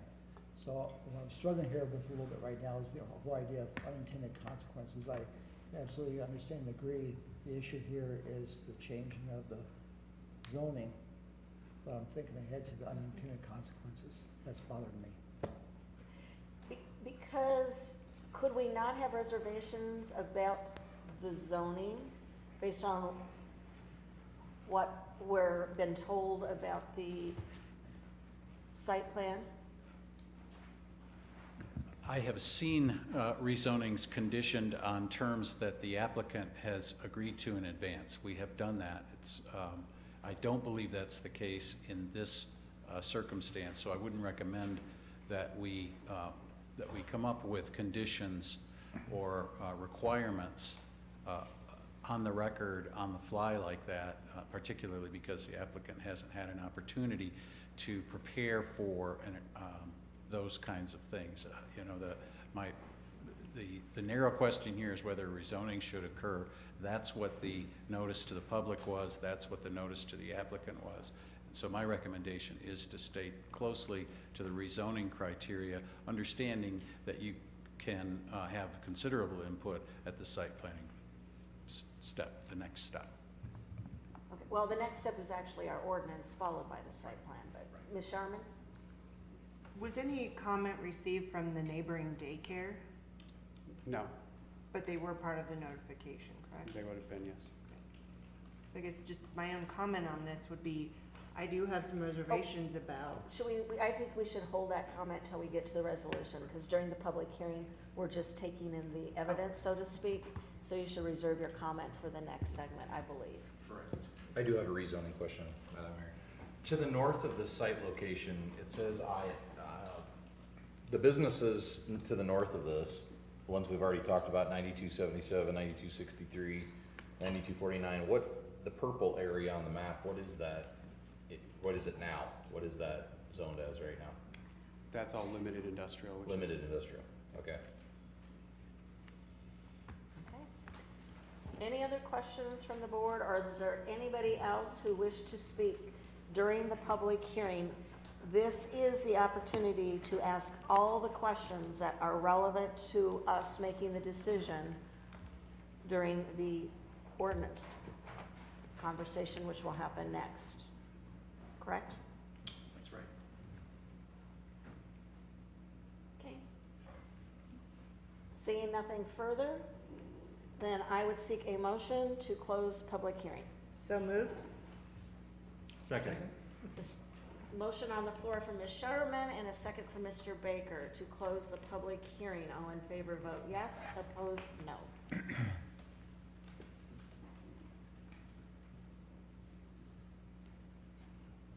Mr. Bennett and Mayor?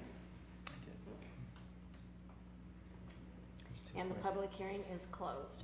Moving on to item 7 then, ordinance number 2017-1545, an ordinance approving the rezoning Valley Center subdivision lots A and B, Allen High Street, Agrafab, Colorado. The applicant, Mike Maurer, Olson Associates, applicant's representative. First reading, quasi judicial, Mr. Hornbeck. Anything further? Nothing further. Mr. McCarter, do you believe we have everything for the record to date? It appears the record is complete to support a rezoning. Okay. Now would be the time, though, that the board members could make comment.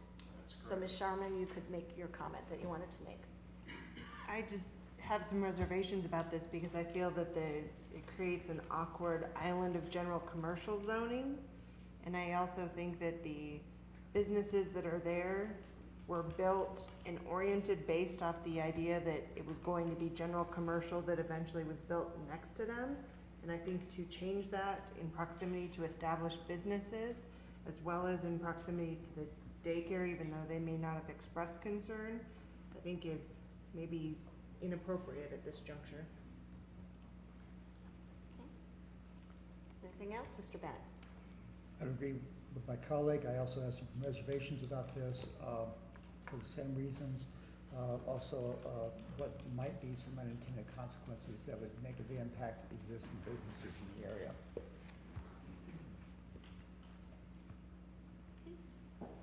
Anything further?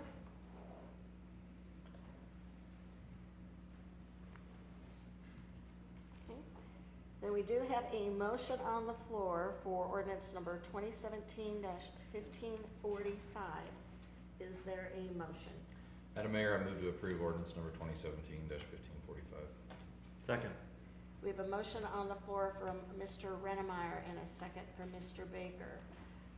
Approving ordinance number 2017-1545.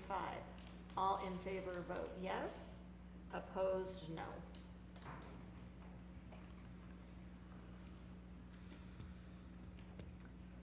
And the motion is tied. So we have yeas being Baker, Rennemeyer, and Adams, and nays being Sharman, Bennett, and Melendez. So by code, an ordinance, in order to pass first reading, requires a simple majority, and we don't have a simple majority, so it has failed on first reading. Okay. So then do we move on to item 8? If the applicant wishes to move forward on item 8, if the zoning doesn't allow for it, I would say that would not be necessary tonight. I guess my response would be the zoning wouldn't necessarily restrict the building that's planned. It would restrict the uses that have been mentioned as planned for that building. So if the applicant wants to move forward with the site plan, I don't see any reason they couldn't. Okay. My suggestion would be to let the applicant make the call whether he wants to make a record here tonight or whether he wants to postpone this, and we can regroup and make some decisions later. Would the applicant step forward, please?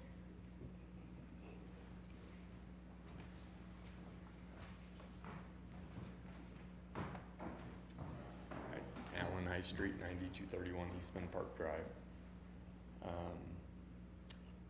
And so I guess I'm not sure exactly what my options are there as far as to proceed or not. Okay.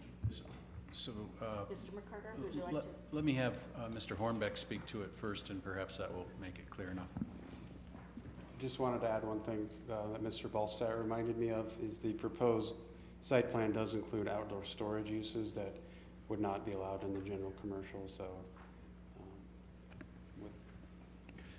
Yeah, it seems to me, Madam Mayor, that the site plan assumed zoning that was not approved this evening. And so my recommendation is to pass over this and allow the applicant to reconsider the plan for the property. Is that agreeable to the applicant? Yeah, I guess that's our option, right? Well, you could move forward with Yeah. the site plan, but you don't have the zoning currently at this time. Right, the site plan presentation for this property would be an administrative site plan. It would be a presentation to you to inform you of what it would look like. But given that the zoning doesn't allow it, the site plan presentation, even if you accepted the presentation, would not result in an approval for that site plan. Or you can make, I guess, a reconsideration and take something back before the planning, or before our planning. My suggestion is that this next item be, that a motion be tendered to postpone consideration of this item indefinitely, because the issue is moot and the zoning doesn't permit it.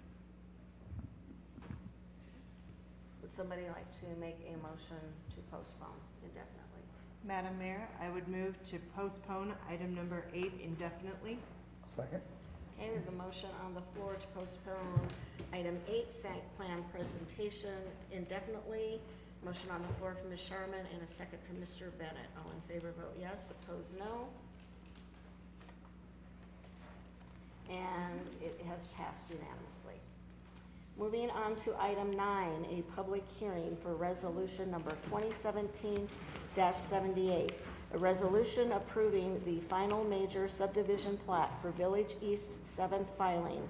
Larry S. Buckendorf, Village East Investments, LLC is the applicant. Morgan Kidder, Village East Investments, LLC is the applicant's representative. Quasi judicial, Mr. Hornbeck will give presentation. I seek a motion to open public hearing. So moved. Second? Okay, we have a motion on the floor from Ms. Sharman and a second from Mr. Bennett to open public hearing. All in favor, vote yes. Opposed, no. And public hearing is open, and Mr. Bennett? One more time, I get to do my performance. Madam Mayor, for the record, I would like to point out that in my capacity as Town Board Liaison to the Planning Commission, I was present at the Planning Commission meeting during which this matter was previously presented. I wish to state that my participation in the Planning Commission proceedings has in no way influenced me in my capacity as a Town Board member this evening. I will make my decision and cast my vote this evening based solely on the evidence presented during this public hearing. Okay, Mr. Hornbeck. This major subdivision has been reviewed in accordance with Article 4, Chapter 17 of the Municipal Code. The site is located in the Village East subdivision. It is tracts N and O. The site is currently zoned residential mixed use, or RMU. The proposed platting of the 7 lots is taking place at this time because the lots could not be platted with the original subdivision due to their proximity to oil and gas wells that have since been capped and abandoned. There was a neighborhood meeting held in accordance with the municipal code, June of this year, and neighborhood meeting notes are enclosed for your review. The project is in conformance with Chapter 5B Growth Framework, the goal and objectives 1 and 2. The notification area was sent in accordance with the code. And at their September 20th, 2017 meeting, the Planning Commission forwarded to Town Board a recommendation of approval of the final major subdivision, subject to all remaining Planning Commission and staff comments being addressed. Staff would like to request the following be entered into the record: application and supplemental materials, staff memo, supporting documents, and the recommendation. And that's all I have. Okay. Are there any questions for Mr. Hornbeck? Mr. Baker? Do you know if there's any state requirement for notifying these future homeowners about the capped oil well? I don't believe so.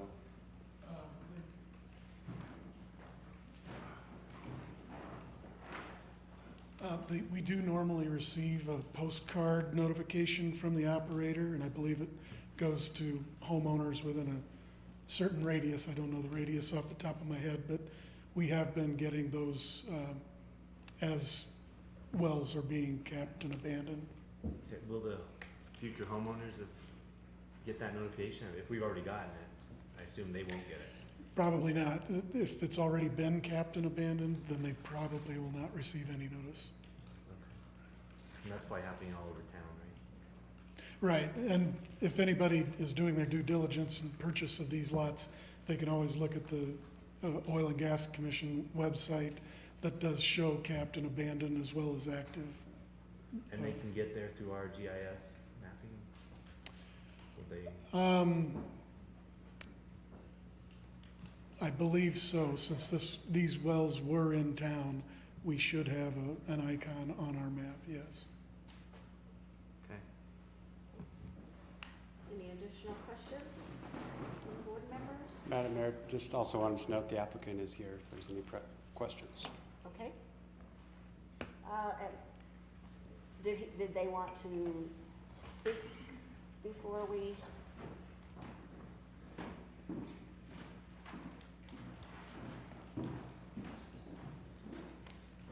Good evening, Mayor, board members. My name is Morgan Kidder with Village East Investments LLC, 7251 West 20th Street, Greeley, Colorado. I don't have anything more to add to Paul's presentation other than I've got some brief notes from Extraction, who was the well operator, how that well was capped. Okay. So the Niobrara and Codell formations being the lowest were capped 500 feet of concrete from the actual bore and the metal casing that was put in from the top. At the top of that area, a cast iron bridge plug and 172 feet of concrete was placed within the actual steel casing that's in the ground. Additionally, at the Fox Hills Formation, which is closer to the surface, an additional precautionary plug was put in case that is not required by the Colorado Gas Commission. Additionally, the top 409 feet of the bore was completely filled with concrete. The well casing was cut off 8 feet below surface with a steel cap welded over the top, and all flow lines are cut off below grade, depressurized, decontaminated, and capped. So they exceeded above and beyond the state standards in Yes, this ma'am. particular case on this property. Okay. Okay. I have Other a question. questions, Mr. Baker? Would you be prepared to notify the future homeowners of that? That I cannot answer to. I can definitely take it back to the ownership group and to their general counsel. But that I cannot answer to. Any additional questions, Mr. Adams? I didn't hear all of your comments, but has an inspector from the state been out to the area and inspected it? Yes, they have. And you've included that in your report that you just gave us? I do not have record of that, but I could go back to Extraction and get that information, but I know. Well, I mean, if you just had it inspected, I mean, that's what I was asking, because I know it's a requirement, and I know they're short on inspectors right now too, so. I would have to go back to Extraction, the well operator. Okay. Is there anybody in the audience this evening who wished to speak on this particular agenda item? Okay, please move forward, state your name and address. Wendell Bradley, 608 Meadow Drive. I'd like to point out that although these wells might be stuffed full of cement, the casings can still lose integrity, and probably about 50% of the wells after 20 years will be leaking.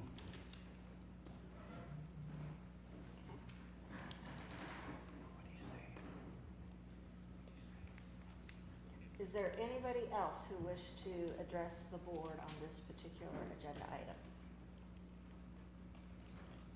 Okay. Mr. McCarter, we have everything that we need for the record at this point in time then? It would appear. Okay, and then I would seek a motion to close the public hearing. Madam Mayor, I move to close public hearing. Second? Okay, I have a motion on the floor for Mr. Renemeyer and a second for Ms. Sharman to close the public hearing. All in favor, vote yes. Opposed, no. Public hearing is closed. Moving on to item 10, resolution number 2017-78. A resolution approving the final major subdivision plat for Village East 7 filing. Larry S. Buckendorf, Village East Investments, LLC, the applicant.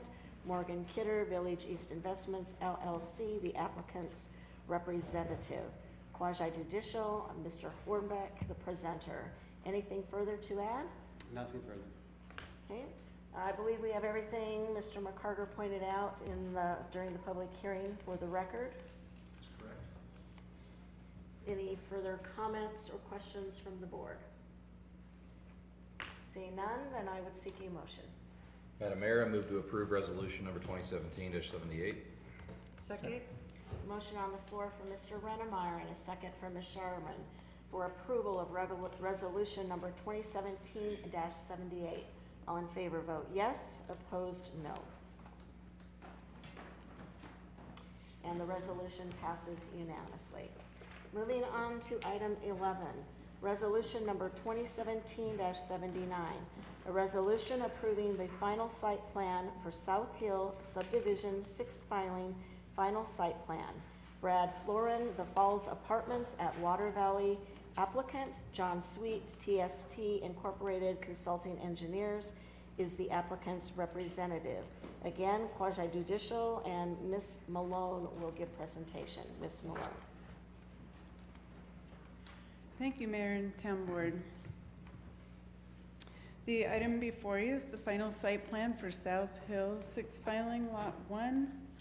The application has been reviewed in accordance with Article 7, Chapter 17 of the Municipal Code, which addresses site plans for multifamily developments. The property is located north of Crossroads Boulevard, north of Apex Drive, east of 7th Street, and west of Picture Point Drive. The property is zoned residential mixed use, which allows for apartments as proposed, multifamily development. To the southeast is general commercial zone property, as well as multifamily to the east. That is the South Hill 4th and 5th apartments that are under construction currently. To the west is South Hill 2nd filing, single family development. This property consists of 5.9 acres, and again, it is just east of 7th Street, as shown here, and the general commercial to the southeast.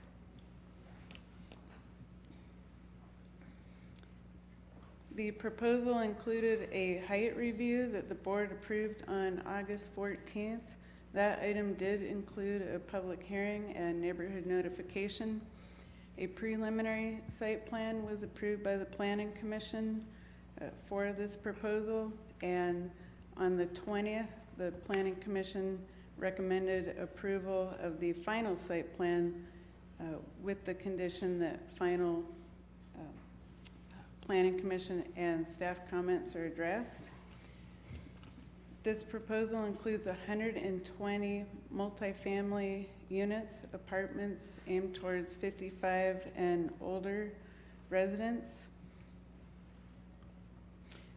This summarizes some of the key items that the applicant has proposed. One 3-story building, just over 55,000 square feet. There are attached garages included. They're on the bottom level of the units. There's also additional garage spaces and surface parking.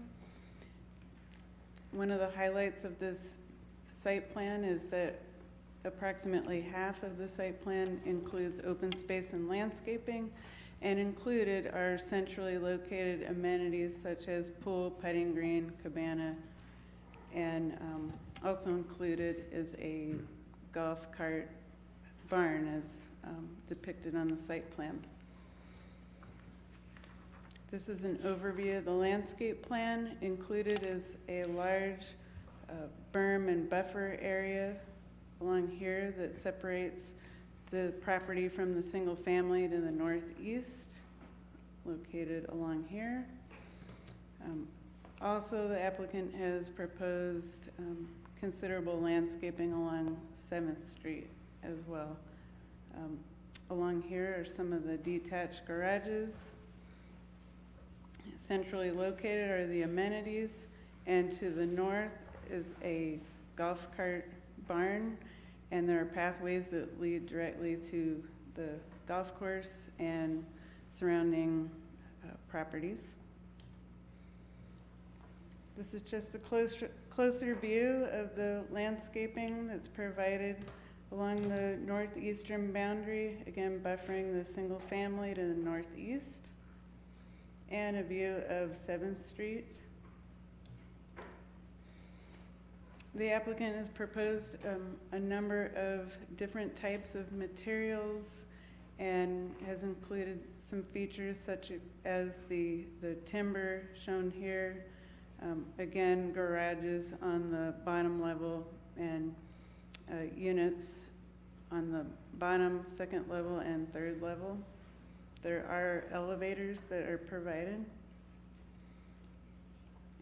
And this is just a closer illustration of some of the materials that are used, a combination of stone and different types of lap siding. Oops, sorry about that. These are the garage units, and again, using some of the same materials as the main building. And this is the cart barn shown here. And some of the colored renderings just showing the view.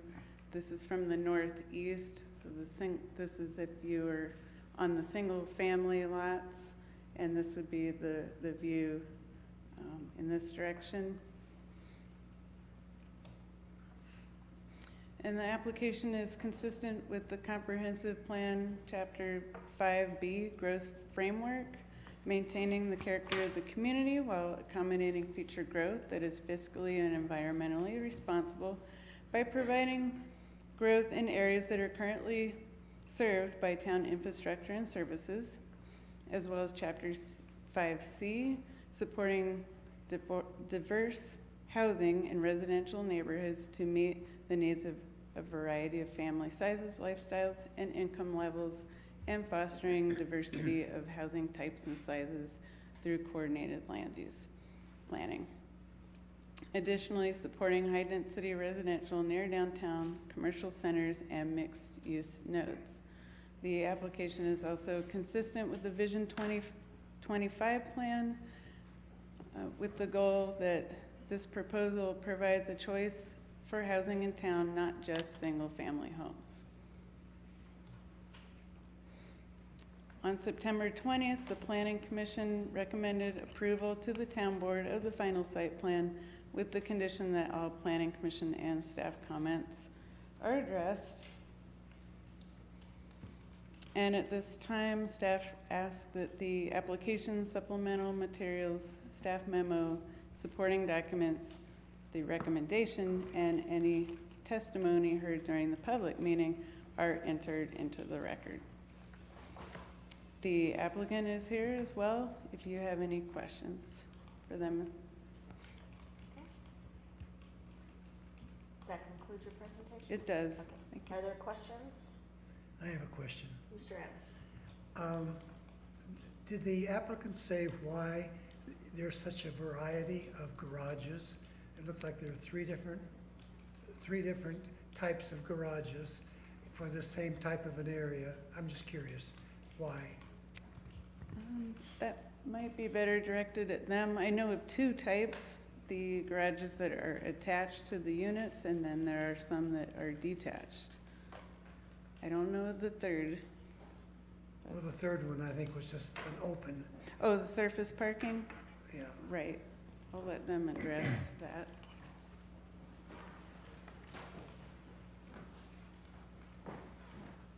Good evening, Brian Williamson, TST Consulting Engineers. I'm the representative for the project.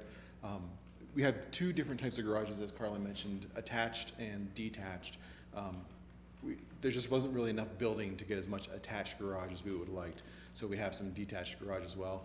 And then there's the surface parking. It's just a more efficient use of the land to get surface parking, so in order to maximize the amount of parking we can have, we kind of broke it up into those three areas. So we're also looking at possibly covering some of the surface parking with carports, if that's a possibility in the future. The design has incorporated that. It's kind of going to be a decision throughout the construction if they can put the carports up. Does that answer your question? Well, I think so. I'm just concerned about the open space garages. When you have some that are contained and others open, I just see a confused So mess. all of the contained garages will be assigned. It's not they're not open to the general residents. So you'll be assigned and pay a fee for the garage, either included in the building or a detached garage, or otherwise you would use the surface parking. So two people will not be competing for the same garage, I guess. So the 92 open air are along the perimeter That's correct. of the property? And all of the fronts of the building face the interior? That's correct. And then the back sides of the garages all face the outside? That's correct. Mr. Adams, did you have anything else? No, I'm, Okay. Anything else, Mr. Yeah. Baker? So I guess along the parking lines, your open space will serve as a guest parking as well? Yes, the surface. Yes, there's a certain percentage of that reserved for guest parking.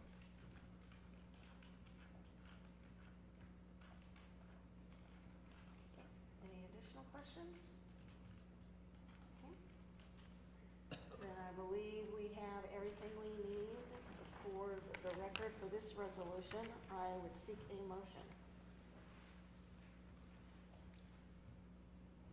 I move that we close the public hearing. Yeah, we're just closing public hearing there Oh, my, on number 12. we're on number 11. Right, so again, Which is this not, is, which is a resolution, not a public hearing, or I'm that's confused. right. The site plan, multifamily site plans are another one of those anomalies in the code that is quasi-judicial but doesn't require a public hearing. So we never opened a public hearing. We're taking the supporting information during this public meeting, and if you're satisfied that you've got what you need, then we can proceed to take action on approval of this multifamily site plan. Okay. I'll revise the motion to say I recommend approval of resolution number 2017-79. I'll second it. Okay, we have a motion on the floor from Mr. Rennemeyer and a second from Mr. Bennett approving resolution number 2017-79. All in favor vote yes, and opposed no. And the resolution passes unanimously. Moving on to item 12 is a public hearing. Public hearing, a conditional use grant to allow oil and gas facilities, LaBoo Farm annexation, milkshake pad, Aaron Matthews Extraction Oil and Gas LLC, the applicant, Aaron Demo, Baseline Engineering, the applicant's representative, Martin Lind, Vima Partners LLC, the property owner. Quasi judicial with staff presentation from Ms. Malone, and I would seek a motion to open public hearing. Madam Mayor, I move to open public hearing. Second. Motion on the floor from Mr. Rennemeyer and a second from Ms. Sharman to open public hearing. All in favor vote yes, opposed no. And the public hearing is open. Ms. Malone. From Mr. Bennett. Oh, Mr. Bennett first, sorry. Madam Mayor, for the record, I would like to point out that in my capacity as town board liaison to the planning commission, I was present at the planning commission meeting in which this matter was previously presented. I wish to state that my participation in the planning commission proceedings has in no way influenced me in my capacity as a town board member this evening. I will make my decision and cast my vote this evening based solely on the evidence presented during this public hearing. Okay. Ms. Malone. Thank you, Mayor and Town Board.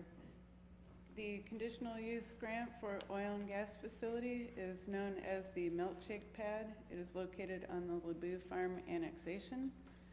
The application was reviewed with Article 7 of Chapter 16 of the Municipal Code regarding conditional use grants for oil and gas facilities.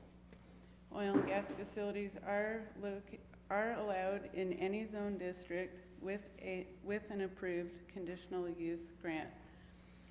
As outlined in the municipal code, there are 3 areas where the town board may impose certain conditions.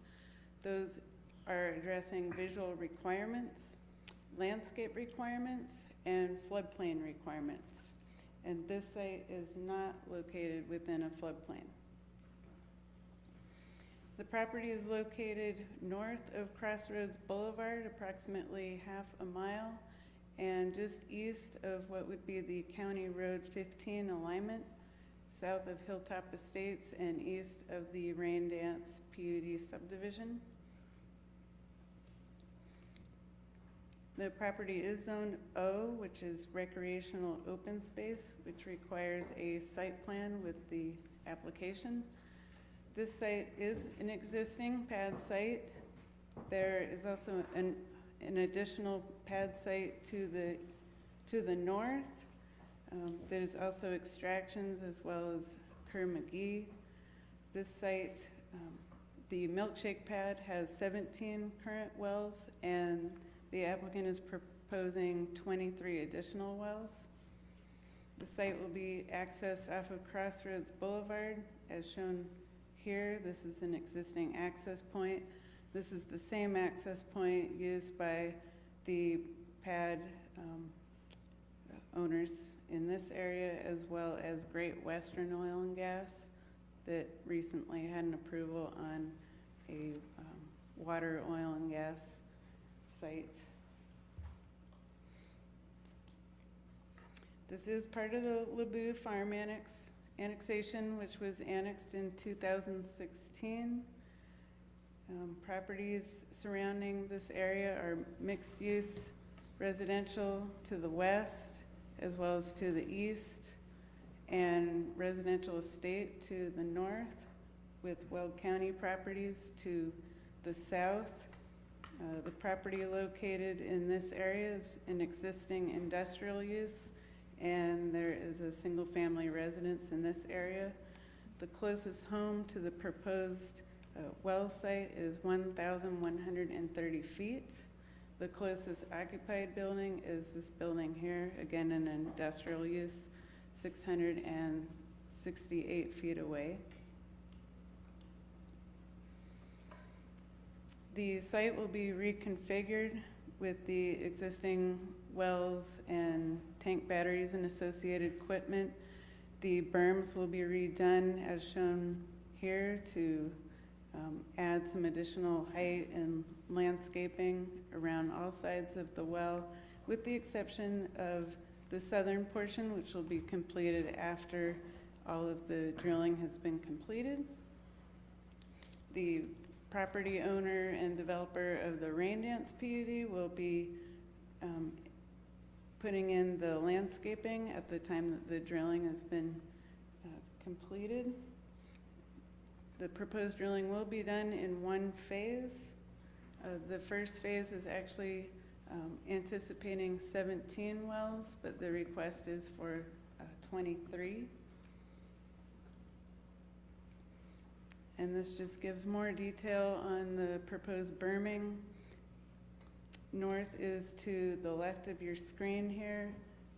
This is the proposed berming area that will be located on the Rain Dance site. And the facilities are shown is here. Again, some of the area will be reconfigured with what is existing. And overall, the site isn't expanding a whole lot. This area here is the area that would be expanded. This is 12.48 acres. The site that is proposed for the drilling consists of 2.48 acres. The truck route proposed for hauling, and this is the larger size loads or permitted through Department of Transportation. The haul routes will go west to I-25 on Crossroads Boulevard, as well as east, and then running north or south on Highway 257. There will be no truck traffic that is routed north on 7th Street or County Line Road. Times of hauling will avoid school traffic, as well as, to the best of their ability, commuter traffic times.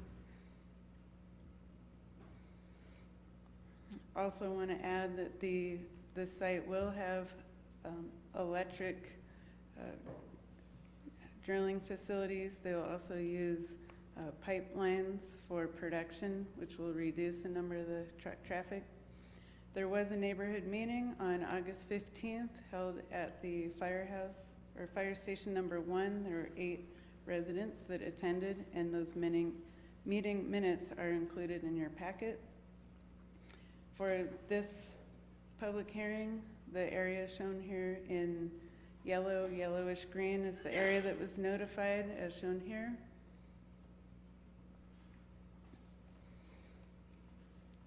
At the September 20th Planning Commission meeting, there was a citizen of the name Karen Speed. She did give the Planning Commission a packet of information and 4 questions that were presented at that hearing.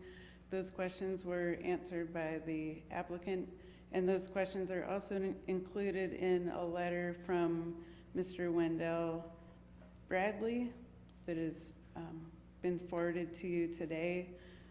Those questions are the same as what was presented at the Planning Commission meeting, and the applicant will discuss or go over those questions and answer those for you in more detail.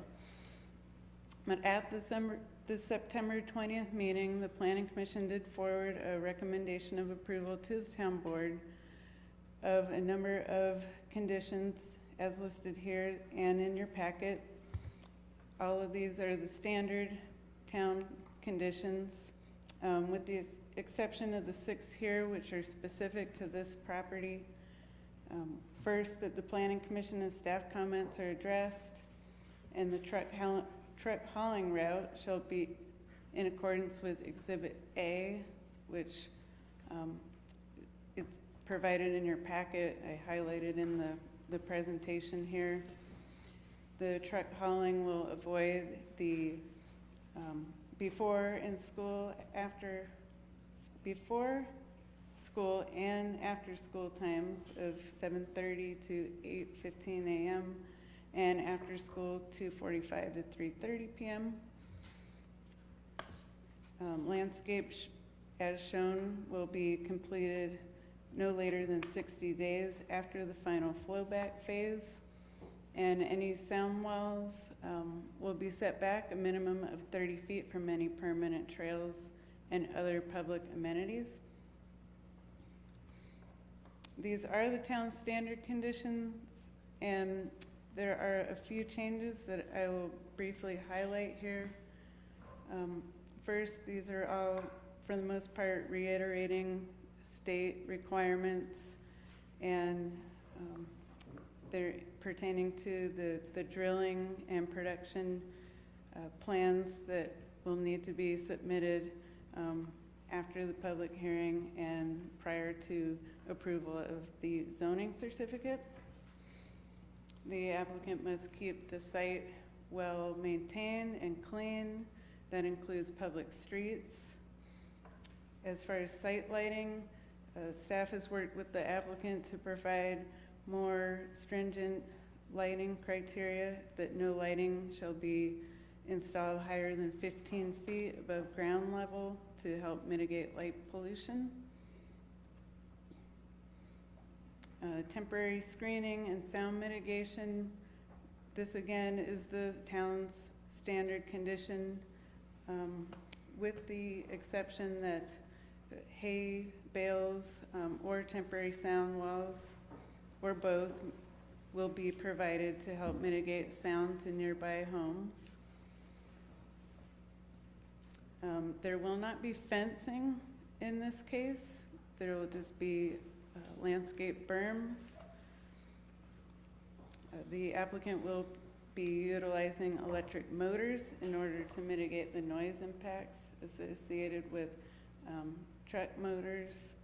And the applicant will ensure that wells and tanks are the minimum size. That's typically 12 feet. So again, using the low profile tanks.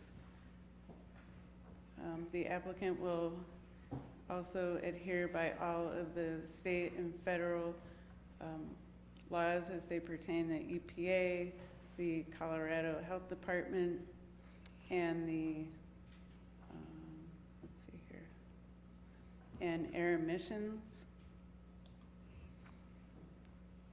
Also regarding water quality, the applicant agrees to adhere to all water quality rules and all of the COGCC rules.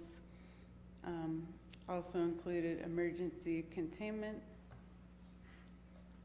waste disposal, including the appropriate certification blocks. And again, further, Colorado Department of Public Health and Environment rules and regulations. They'll also adhere to the truck hauling plan as presented, and any changes will need to go through the Town of Windsor Engineering Department. And then last, that the applicant shall pay the oil and gas road impact fees prior to the issuance of the zoning certificate for the CUG.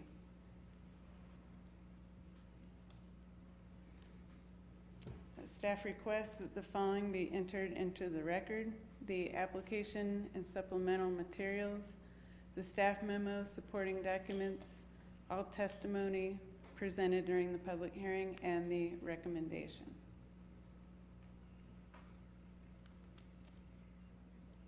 And that concludes my presentation, and the applicant is here as well to answer any questions you may have, as well as the 4 questions that were presented to you today.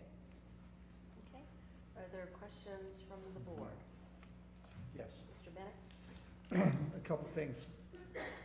Under our standard conditions, talking about air quality, water quality, and waste disposal, it says that we would receive copies of any reports that are made to the COGCC. My questions are, how often are those reports made? How often do we receive those reports? And if there should be something that was out of compliance with state regulations or federal or EPA regulations, what authority or recourse would we as a town have? That's a good question. Now the conditional use grant is something that could be revoked if the applicant does not comply with these standards of conditions. How often are those reports made, and how soon do we get them after they're made? I do not know the answer to that question. I know that since I've been here, I'm not aware of any reports that have come in.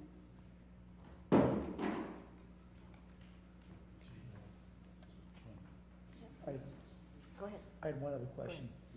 Regarding your chart showing the truck pattern, the route going north on 257, where do they go once they hit 392?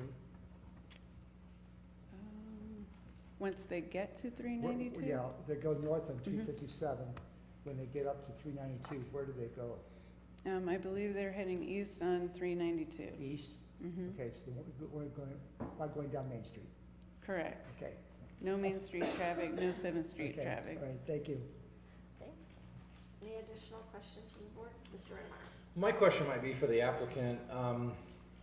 Since this site went in with the previous wells that have been drilled there, there was, and maybe this is a question for our planning department, but there was, I believe, piping that went away from this site to either take water to and from, basically reducing truck traffic, was my understanding at the time. Can somebody speak to that, what's been done, to mitigate the amount of truck traffic, or whether it's to pump away what they've extracted, or I don't know, and that's why I say I don't know if this is a question for planning or for the applicant as to what they did to, because I know that they did long-term improvements along Crossroads and from one pad to the other, et cetera, to mitigate how much truck traffic, you know, would affect the public at large. Correct, yes, that is correct. There are pipelines in place that would help mitigate the number of trucks that would be coming to and from the site. Is it what they extracted, or is it water, or what is it that the piping was put in for? Do we know what that answer is? I believe water. I don't know if the applicant may have more information. Oh, could you come up?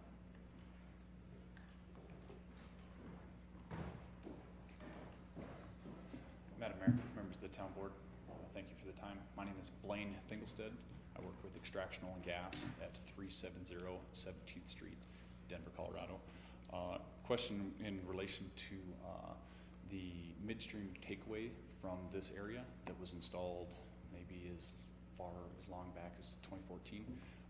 Some of that infrastructure was put in there for oil and for water, but at the time was never connected to anything. It was kind of a pipe to nowhere. It had longer term dreams of being connected to takeaway to refiners in Cushing, Oklahoma, but the whole system hadn't been built out until just recently. There's been enough additional development in the area to connect the oil pipe that was put in place in, say, 2014 and now the takeaway point now is out by the Greeley Airport, and so to complete that entire loop is being done right now. But up until here just recently, there wasn't enough critical mass, enough oil to get the pipe, all those pieces connected to the final takeaway point. So with this new development, we will be, there's actually 2 other pads here that that we're proposing in the future that will use the water pipe to centralize that, similar to what Great Western is doing, to keep the truck traffic centralized. And then the oil, all of the produced oil from these pads will be moved via a custody transfer into this pipe and then piped all the way to out by the Greeley Airport and then from there to Cushing, Oklahoma. So, thank you for clarifying that. Thank you. Additional questions from the board before we open it to the public hearing? Mr. Baker and Mr. McCarver. Madam Mayor, before the gentleman from the applicant steps down, can you answer the question, Blaine, how frequently the reports are filed with the COGCC on water and air quality? Yeah, so I'm going to break it into 3 pieces here, air, water, and then solids. So the air is done on an annual basis through the CDPHE. The water is done, it's a timing, it's a pre-drilling for baseline water and then a post-drilling. And there's some timelines in there before the samples need to be taken before the wells are drilled, and then they're within a certain time after the wells are drilled. And so it's not really a calendar event, it's related to the actual drilling of the wells. And then the solids, really the only solids that come out of here are from the drilling. And so once the drilling is done and complete, we can file those reports. So it should be within, say, 90 days of first production. Okay. You might want to stay close. Mr. Baker? We were told that the applicant would answer questions that we received. There's 4 questions. I do. I have a list here. Did we want to I didn't Sure. know when we wanted to go through this, but I certainly can do those. So board one. For your would you request. proceed? Yeah. Yes, please proceed. Okay, very good. So I do have the letter here in front of me from Mr. Bradley. So there's a handful of things in here. So I don't know how many of these are directly land use, but with extraction, we like to try to address all the concerns from lots of different angles, for education, for just familiarity as well. So here's at the beginning here, it says number 1, it says looking for the drilling completions water for this milkshake pad. This water will most likely come from the local sources there. Water Valley has some very large quantities of water that's close by that's associated with the Poudre River. and that water is all been augmented through the Colorado Water Commission to make sure that it has been appropriated for industrial use. And before we're allowed to move that water, that documentation has to be provided to that commission. If any water is moved down a state river, or a river, in the Colorado State Water Board or State Water Commission, which is another regulatory body, also gets involved to make sure that all the documentation is in place from the background to make sure that the water has been properly augmented for industrial or ag or whatever the purpose is. And then they also come out and then inspect the site physically before the pumps are turned on to make sure that everything is done in accordance so that there's no damage done to the river or the water source. Number two, the location of flowback water is disposed of and injected. And this is asking for a specific well and location. Unfortunately, it's not really that simple.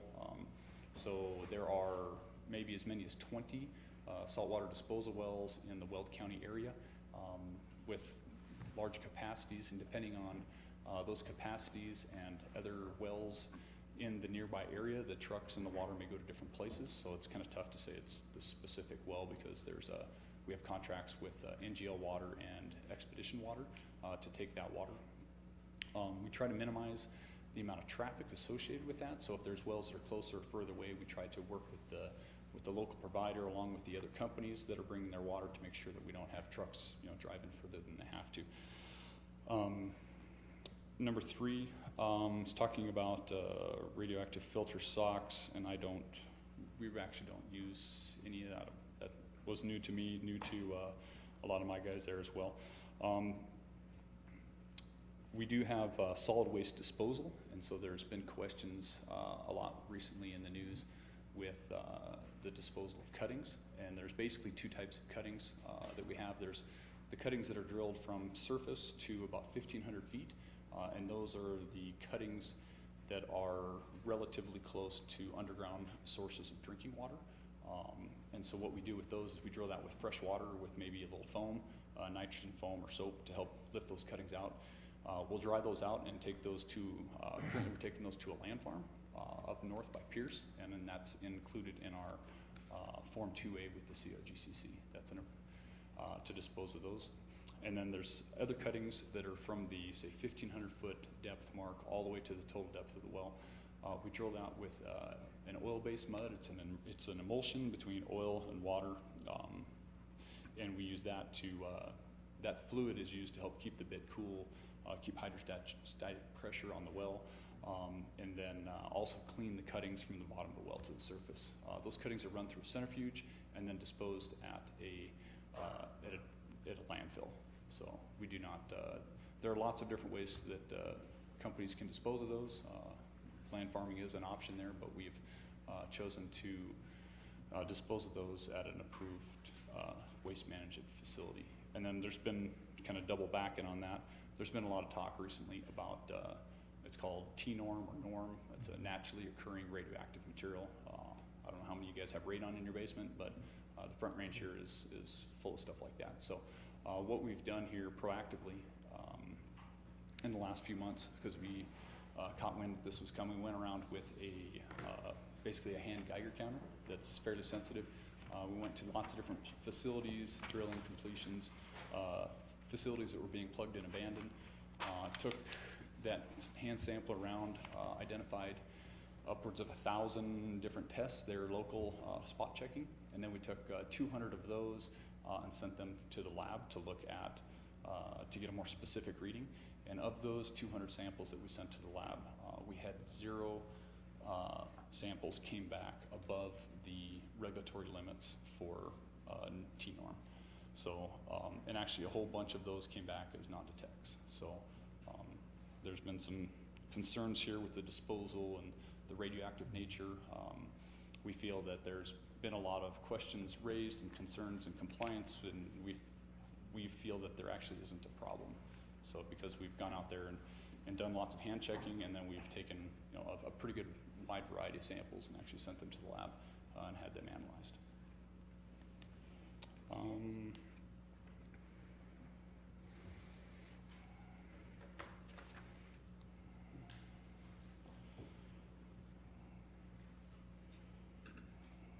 think that is most of this questions.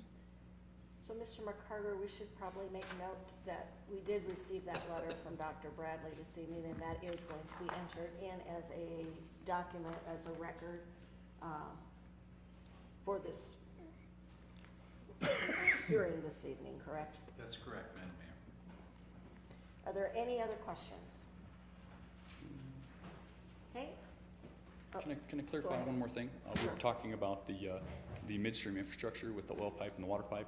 One of the other things here that has been done for this development that we didn't have the first time around was electric infrastructure that was large enough to power the drilling rig, and then more because it's enough to power the rig, it's enough to power all of the facilities there as well. So we partnered with Great Western Oil and Gas as well as the Raindance folks to bring large electrical power into the area.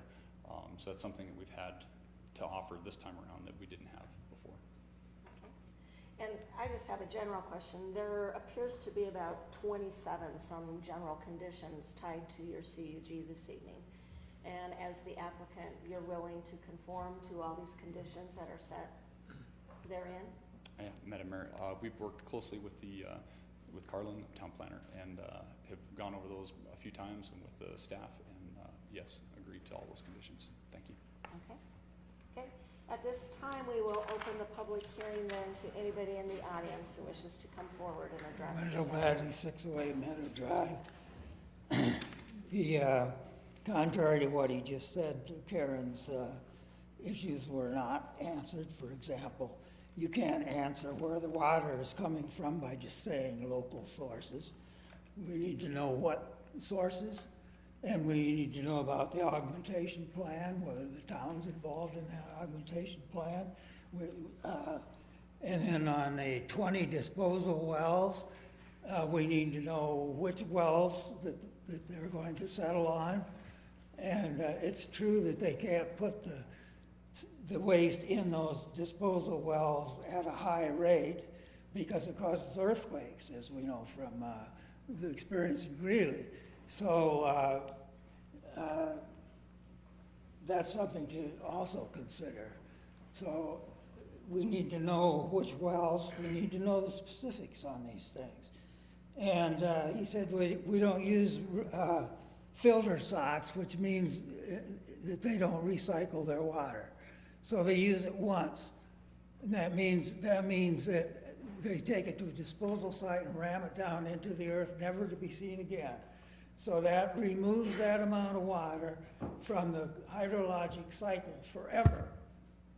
Billions of gallons in Windsor of precious fresh water is disposed in a way that it's removed totally forever in these disposal wells. You shouldn't approve something like that. On the horizontal cuttings, he said that sometimes we put the horizontal cuttings in a landfill, I'm sorry, that we do the horizontal cuttings with the land farming. That can't be done because the horizontal cuttings are oil-based, and you can't put oil-based cuttings on a land farm. So, so almost everything he said in items 1 through 4 were vague. And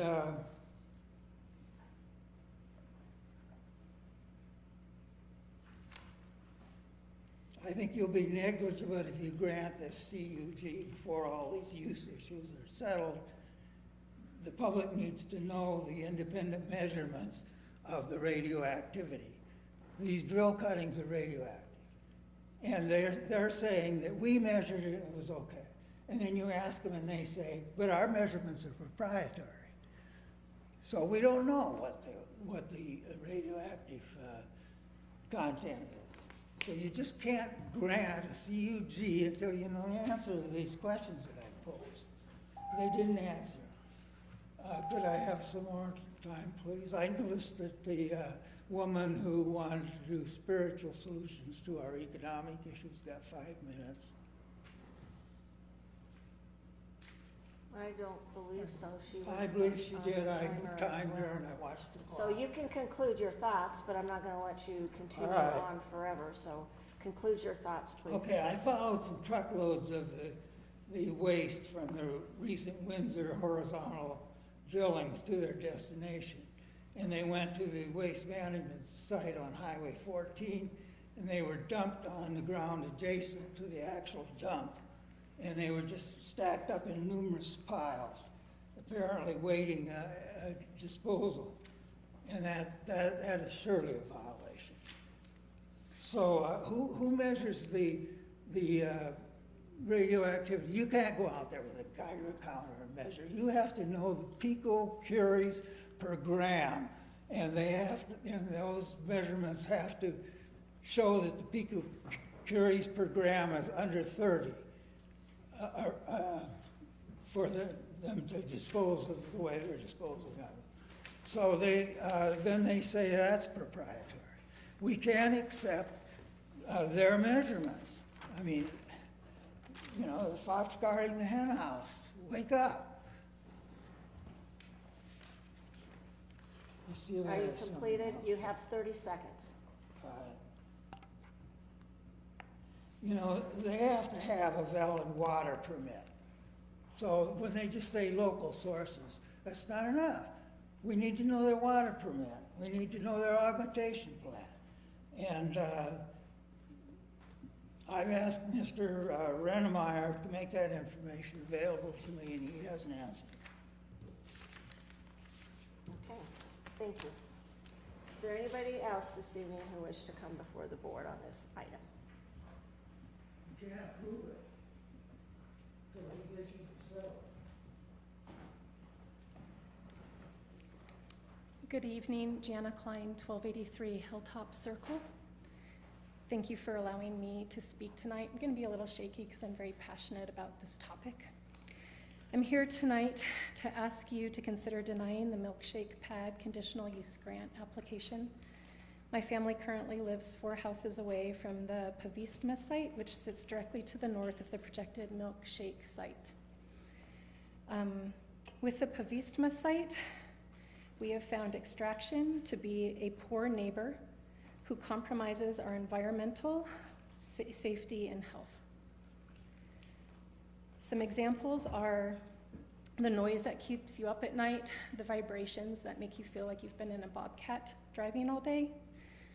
We call them black burns. They're supposed to burn cleanly, and there are complaints if you go on to the COGCC website that show that there have been complaints made to there being lots of black burns.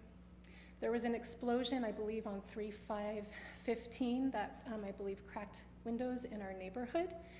When I was in the house with my children, we all ran out into the street and met our neighbors in the street because the explosion was that scary. I used to walk around the neighborhood with my friends. We no longer do that, or we don't do it as often. We breathe the air first and decide if we should stay up there or go down into town. We're already in a triangle of these sites in our neighborhood. There were promises for air pollution reports to be done monthly by the developers. None of them have happened. There are floodlights that are pointed into our houses at night. We go to sleep with lights coming into our windows, we call, and complain, and they fix it for a day or two, and then a little later it's there again. At this point, I don't complain anymore.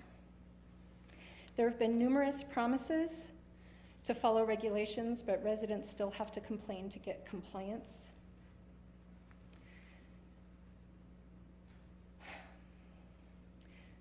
The current berms and landscaping, we were also promised that they would be landscaped and look nice, and if you go out and look at them, I think they took down about 20 trees recently when we called and asked them to take down the dead trees and whatnot. I believe that you should require Pavistma to honor what you're asking Milkshake to do before you take a vote on allowing Milkshake to be developed. Thank you. Is there anyone else who wishes to address the board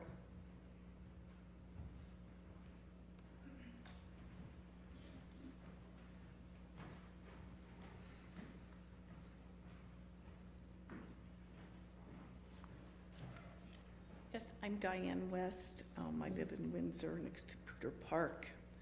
And I'm very concerned about another huge oil wells being drilled and then allowing even additional ones than were originally even talked about. This large electric power they're talking about, I'm not sure what that would consist of. Is this some giant electrical system that's going to be put up, they were saying, in conjunction with Rain Dance or Great Western? They were going to share this electrical large power source. I don't know what that is. Is that going to be an eyesore?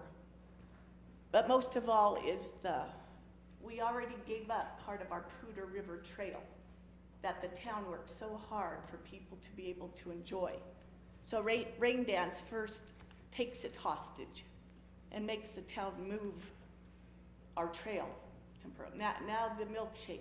Well, by the time this is all over, no one's going to be safe to even walk on the trail. And this is close to the soccer fields, Eastman Kodak Park. This is all where kids are. It's all where people would have recreation abilities. And so they're saying they're going to check the air quality. Well, we went to a meeting in Boulder at NOAA where the scientists had done major testing through airplanes, ground instruments. And I asked about the benzene levels. And it wasn't tested very much, but because they didn't have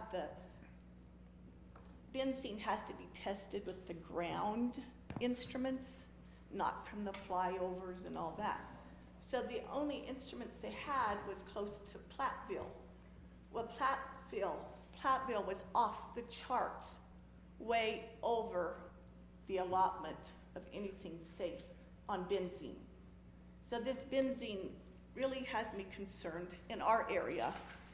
And I don't know, this should be a continual. When you're this close to people and all the subdivisions, just like the woman that just spoke, right close to the house and right close to our recreational sites and the Poudre Trail and the soccer fields, we have to have benzene tested on a continual session because it's a known causation of cancer. There's no question. It's not when you're going to get cancer. It's not if, it's when you're going to get cancer. And this is a known fact. And I'm also worried about the augmentation of the water and removing it from the Poudre River. And also the fumes from all of this is going to end up in our rivers. How can all of the chemicals not end up in the water this close to the Poudre River? So, and they should not be limited liability companies, any of these oil companies. Because when we have a disaster and our soil has been polluted and our air and our water, it's going to be the town, the taxpayers that are going to have to clean it up. So no limited liability company should be allowed to do this dangerous practice this close to people. Thank you. Is there anyone else?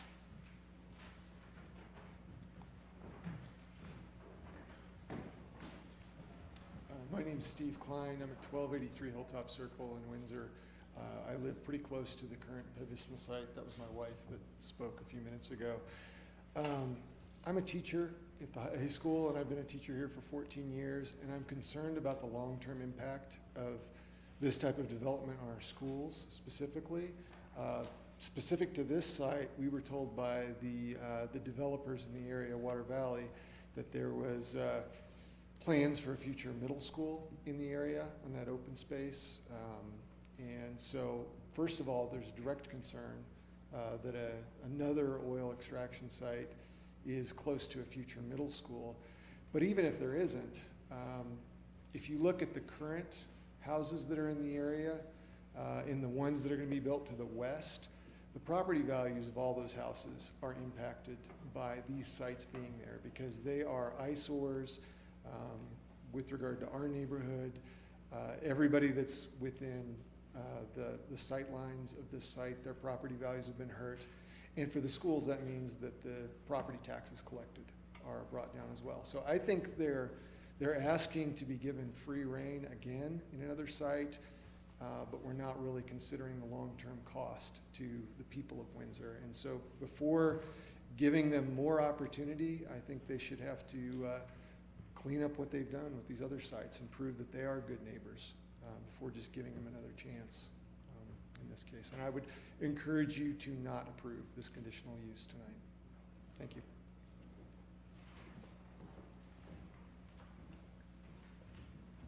Is there anyone else? Any further questions from town board members at this time? This is our only opportunity to seek the questions for the record to be made before we close public hearing and move on to the conditional use grant. I have one question really quick for Ms. Barkeen probably. Maybe it's for the applicant. You said that there was 17 that they've already drilled or that were there. This was prior to my time, I think, on the board, but how many were approved originally for the site? Have they all been drilled that were approved, or? Right, that was before my time too. It was, those were permitted through the county. Okay. And I don't know the number that was approved with that, but I know that there's 17 that are there now. Okay. I was just seeking an answer to that if we knew what it was. Ms. Schoenmauer, and you. I would be interested to hear from the applicant about the issues brought up by Ms. Klein regarding the light and so forth.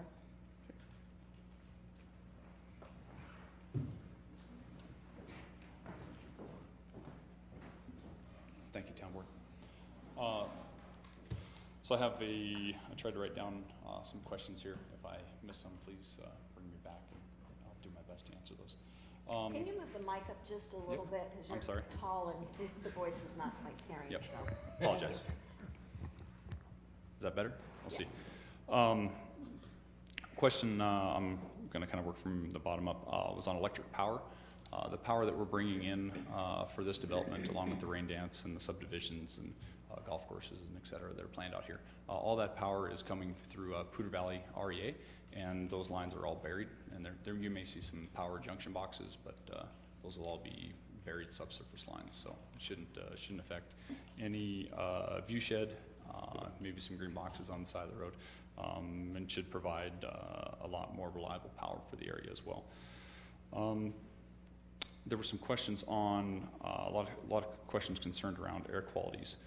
Air quality is super important for us. We've got lots of employees that live in the northern Colorado area. You know, we've got employees that are right there on site in direct contact, you know, with this equipment. We go through a lot of steps to make sure that that equipment is built to the highest standards. For example, some of the things that we've implemented here are prefabricating a lot of this equipment in a shop versus stick building it on location. By taking it off of location and building it in a shop, you're able to better control the quality assurance and the quality control, the metals, the welds. You package, pressure test. You can bring it out to location in a unit, set it on a skid, bolt it together, test it, and then you've got what you've done is create a lot less leak paths because you're able to weld more things together versus flange things together. And then by putting it on like a pipe rack, we're also able to monitor. So we've got what they call is a flare camera. It's an infrared camera. It's actually it's incredibly sensitive. If you have a Sharpie, you can actually see the fumes coming off the end of the Sharpie. We take those cameras out there once a month, at least. We have what they call is an LDAR program, leak detection and repair. We take that out there once a month. We have internal cameras. We also have third-party vendors that will take these cameras. And if they find a leak, we're required to report it, fix it, and then retest. And all those records go to the CDPHE. That's part of the Reg 7 requirements. So, and CDPHE also has their own their own cameras, and they will go out there and spot check as well. That's just, we do a lot of things to protect air quality, from the combustors and their efficiencies to the types of equipment we use to, we actually go as far as to be able to spec the valves and the type of metals and metallurgy for that construction, so that we've built our locations, our facilities to the highest standards. So they look a lot like facilities, but you know, cars kind of look like cars. They'll have wheels and doors and windows, but our facilities, we take a lot of pride in. Can you address the noise and light issues as well as the explosion item that Ms. Klein mentioned when she spoke? Yeah, so with the noise and light, so the electric power is, part of that is with relation to the noise. So when these original wells were drilled in 2014, people hadn't taken the step to bring electricity into places to run the rig off it. So by taking the rig and running it off of highline power, so it's these rigs are kind of like modern trains. They're diesel electrics. They have diesel generators that power the electrical components on the rig. So by taking and plugging into the grid, such as Poudre Valley, we're able to turn the generators off, and so you lose emissions, you lose the truck traffic, and the biggest point is you lose the noise. So with the drilling operation going, we still have mud pumps, we still have the draw works. There's still some equipment on the rig that makes noise, but it's a great step change to the quiet side for that there. Also on the noise side, here in the last year and a half or so, Liberty Oilfield Services has been able to engineer a what we call a quiet fleet. We were able to take staff out to one of these these quiet completion fleets. Again, it's in the simplest terms, they took a normal horsepower unit with the tractor trailer and the pumps, and they put a hood on it. So traditionally they were exposed. There was nothing separating the horsepower from the air, and now what we've done is we've put it basically inside a Yeti cooler and been able to keep the temperatures down. It's remarkably quiet on location. The first location that we deployed it on, we had really great results with the neighbors. We had hotlines set up, and we had a lot of positive feedback from that. And I think your staff can attest that it is drastically different, and we have committed to use that here on the Milkshake development. Let's see, there were some concerns about the water and the augmentation. We use, the water is a little bit, it's kind of simple, kind of complicated. Water rights in Colorado go back to some of the earliest times in the state history, even predating some of the mining stuff. So with that, there's been a lot of people that have appropriated that water to industrial uses. And so we work with those people. Sometimes we work with like a broker, like a real estate broker, except they deal with water. And so they put us in contact with people who own water that have augmented that water, and we work through the state agencies, the state commissions, to make sure that that water has been appropriately augmented for the appropriate use. Did he answer all your? I think everything but addressing the explosion that she mentioned. So, and the light. yeah, so we're stretching a long ways back. So I'm not sure when that happened. The original Pavisma North tank battery was designed and built by Tecton. And at that time, horizontal wells in this area and even in the basin were fairly new. And the facility designs were taken from vertical wells, and then they tried to upsize the size of the piping and vessels and equipment to the appropriate size for the horizontal wells. And the initial Pavisma wells were very good performers. They produced good amounts of hydrocarbons on a per well basis, and they basically the wells were producing more fluid than the facility was capable of handling. Since then, we've gone back and right-sized all of that. So if we were to take for example, this new milkshake facility that we're proposing and compare it to the original Pavistoma, you would notice that a lot of the vessels and the piping and the plumbing is drastically different sizing. And so that's just about the fluid hydraulics in there. Right now, the Pavistoma pad production has fallen off. It's 2-3 years old. The production levels are drastically smaller, and that facility is no longer undersized, so it should be performing to spec. But initially, we did have some problems with the sizing of some of that facility. So, and it was tough because it wasn't on a tank or on pipeline. So with the trucks, and it was those wells were better performers than we originally estimated. So, Mr. Adams. Well, I think that was the question I was gonna ask you, to speak to the water, and you've done that well. But I'm gonna ask one more thing. Can you briefly tell us a little bit about the history of extraction in Windsor? Because you've been here a long time. So Extraction's a relatively new company to the DJ Basin. Been around since 2013, 2014. Really got its mark, its footprint in the basin by partnering with Tecton Energy, which was the original driller of some of these Pavistomas and Kodak wells that were on the edge of town, drilled, permitted through the county, and then later annexed in. And then since then, Extraction's gone on and made many more acquisitions throughout the basin.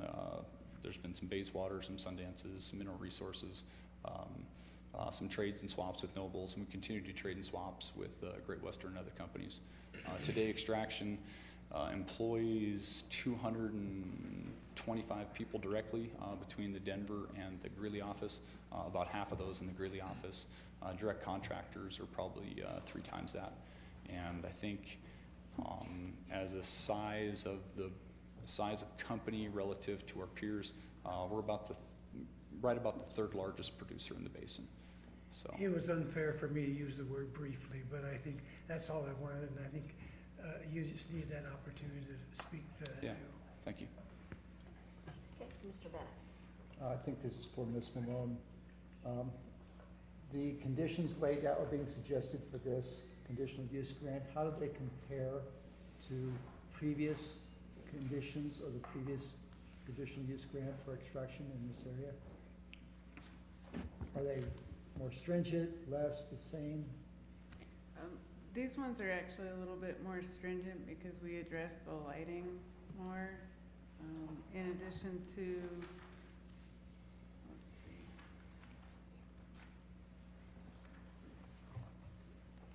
Well, overall, we updated some of the practices to the most current best management practices. Some of the standard conditions are a little bit out of date. That some of the conditions weren't relative to the state regulations or federal regulations. So that's just been cleaned up, some of the language. Thank you. Mr. Baker. Yeah, so in regards to lights, we had somebody in the audience ask about lights. Were the previous drilling facilities have taller lights? Is that what we've changed?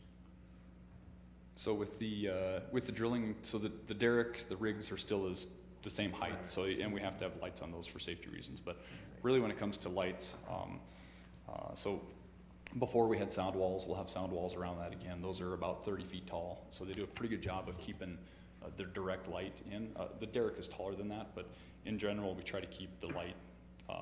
They do a good job on the sound mitigation, and then pretty good keeping the light in. The other piece of that is on the production facilities. So those are there for 20 to say 30 years. And so that's where more careful planning and engineering will be put into the lighting plan versus before it was permitted through the county. The lighting was, and there's been some temporary lighting and things that there for the first, so when we're in the flowback stage and some of that where we need more lights on location. Once we get into the production phase, we can start to dial back the lights. With the original Pavistoma, because we were trucking oil out of there, then we had, again, you have lights for safety, so you have trucks and kind of the truck flow to make sure that trucks aren't running over things or backing into things. We try to create loops so trucks don't have to back up, but occasionally they do. And so that was all the lighting. You need more lighting for that type of work. By tying that into an oil pipeline, we're able to keep the lights basically on the equipment, so that when our guys are out there at night, you don't have the truck traffic, but you do have guys out there keeping track on all the equipment. So. Okay, and there's a question on benzene. Do you test for benzene? So we get lots of questions on air quality, and it's kind of it's a pretty sensitive subject, but we have gone out and done tests around drilling, completion, and production, different phases, because different phases, there's different things going on, and tested for a variety of things. During the drilling and the production phase, we really saw, we couldn't hardly distinguish what we were doing versus background. Or even in some cases it appeared to be, depending on how close we were and the proximity of the wind, it almost appeared that it was right in there. It was almost indistinguishable. During the completion phase, there's a lot of diesel horsepower out there while we're pumping water downhole, and there is a noticeable, that is a measurable. It's not baseline. Still fits with all the air quality. We have high grade mufflers on those as well. But that was basically, of all the testing we did, that was the only one, and it was on the NOx that we could see that was something different than baseline. And is that something you have to report back to the state? So that was done, those studies were done for another municipality, and we're working on getting those public. So we're working through that process right now. Okay, and I have one question, I think for Mr. McCarter. With the disposal of the wastewater, do we have any, is that controlled by the state? I assume it is, but do we have any say in that? To me, that is an operational question that is squarely within the state's regulatory authority. It's pretty clear that our recommended conditions for this CUG include compliance with state regulations when it comes to waste disposal. I'm not sure we can do much better than that. Okay. Any additional questions? Mr. McCarter, we have everything to make the record accurate and complete? It would appear so. Okay. Then I would move at this time for a motion to close the public hearing. I move to close public hearing. Second.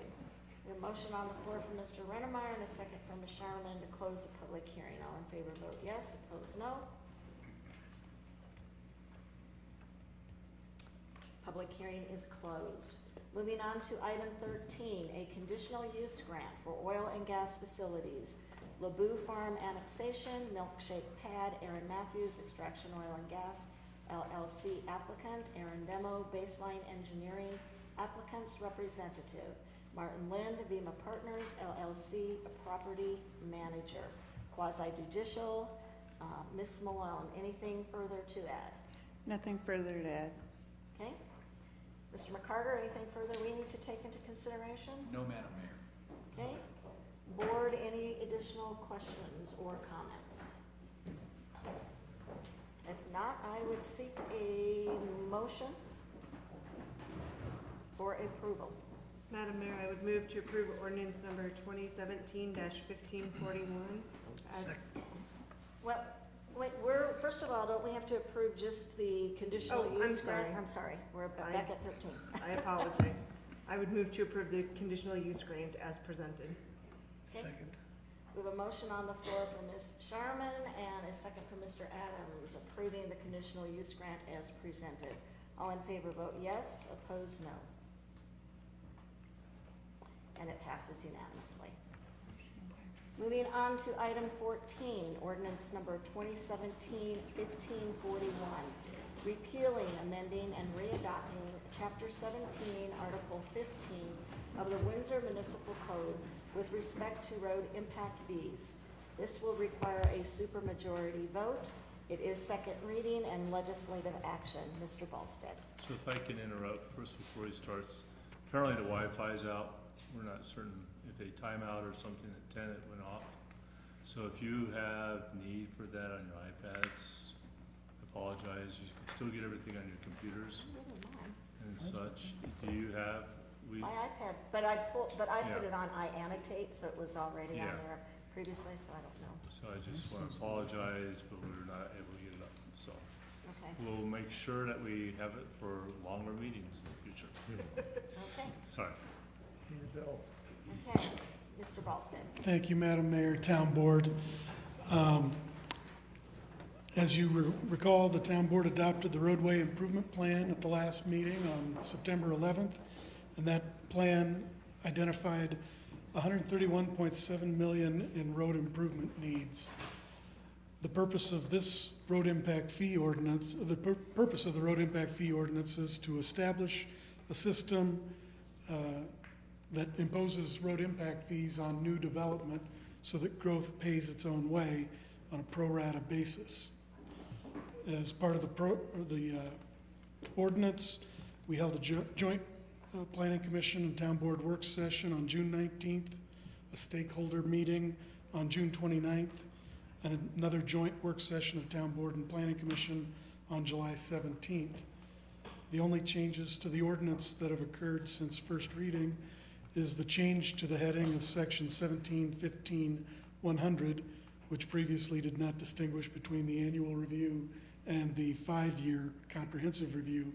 Therefore, it has been updated to clarify the difference between those two update reviews. The ordinance is consistent with the Transportation and Mobility chapter of the comprehensive plan.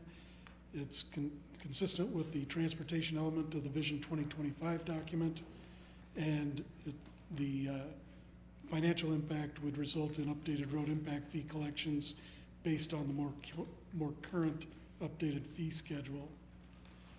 It is also consistent with the strategic plan, thoughtful framework, and supportive infrastructure, traffic, and roadways. With that, staff is recommending approval of the road impact fee update on second reading. I answer any questions. Are there any questions for Mr. Ballstead? I have one question. This was presented to the development groups prior to, because I had somebody from a development group who said they never saw this. So I sent out an email to a standard list of development community members, about 40 or more individuals at the end of June, and we had about 6 people show up for the stakeholder meeting. I then followed up with an email the next day, including a link to the materials and to the same group of 40 people. I did follow up with the Home Builders Association as well. So we did make an outreach effort during the process.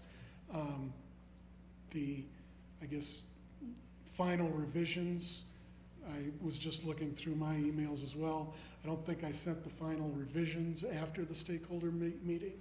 However, the amount of change between the original drafts and the final draft were not substantive changes. The one change that changed between the second to last work session and the very last work session actually resulted in a reduction of about $20 per land use category in the fee table based on some revisions we made to projects on the map. So I guess that's. Okay. And of those developers, though, that participated, you didn't have received, I mean, I think the only thing that they said was they would have liked to have seen it done over phases, but you didn't have anybody who was completely opposed to this? No, we never heard anyone that was completely opposed or even partially opposed. It was more at the stakeholder meeting, we had some recommendations to update some traffic count information in certain areas where they thought that they looked off. And we did have the consultant address those traffic count items. And then we did have the one member of the development community that asked that we consider a phased approach. Okay. That's all I had. Anybody else has anything else? If not, I believe we have everything we need for the record for this particular item and ordinance this evening as well. Mr. McCarter? Public comment? Okay. Is there anybody in the audience this evening who wish to speak on this agenda item? It appears all of our public has left. But we'll ask the question just the same in case. Seeing none, and seeing no further questions from my fellow board members, I would seek a motion. Madam Mayor, I move to approve ordinance number 2017-1541. Second. Motion on the floor from Mr. Rennemeyer and a second from Mr. Baker approving ordinance number 2017-1541. All those approving say yes. We don't have Wi-Fi, we do have a voting system though. If not, no, and it passes unanimously. The night is getting long. It's gonna get longer. Moving on to item 15, ordinance number 2017-1542. An ordinance amending Chapter 6 of the Windsor Municipal Code, adding Article 5, enabling the establishment of entertainment districts pursuant to Title 42, Article 12 of the Colorado Revised Statutes. Again, this will require a supermajority vote. It is second reading and legislative action. Ms. Emel. Thank you, Madam Mayor and Town Board. The ordinance before you is the second reading of the enabling ordinance that adds a new Article 5 to Chapter 6 for the business licenses and regulations. This ordinance authorizes the Town Board to establish and/or revoke entertainment districts by resolution upon application by any person or association. It outlines the requirements that must be met prior to an actual entertainment district being created by Town Board resolution and delegates authority over the common consumption area and promotional associations to the local licensing authority. There have been no changes since first reading. Supermajority vote is required for adoption. Okay. Are there any questions for Ms. Emel concerning this ordinance? Is this the final step in the process of the entertainment district? Well, this is creating the establishment of enabling the creation of entertainment districts. Now, for an actual entertainment district to get created, someone's going to have to apply, and then we'll come back before you. But this is the last step the town For has this, to take yes. in order to allow. Okay. But theoretically, after immediately following adoption of this, someone could put in their application tomorrow? That's correct. Okay. Okay. Any other questions? Is there anybody in the audience who wish to address the board on this particular ordinance? Seeing none, I would seek a motion. Madam Mayor, I move to approve ordinance number 2017-1542. Second. Motion on the floor from Mr. Rennemeyer and a second from Mr. Bennett approving ordinance number 2017-1542. All in favor vote yes, opposed no.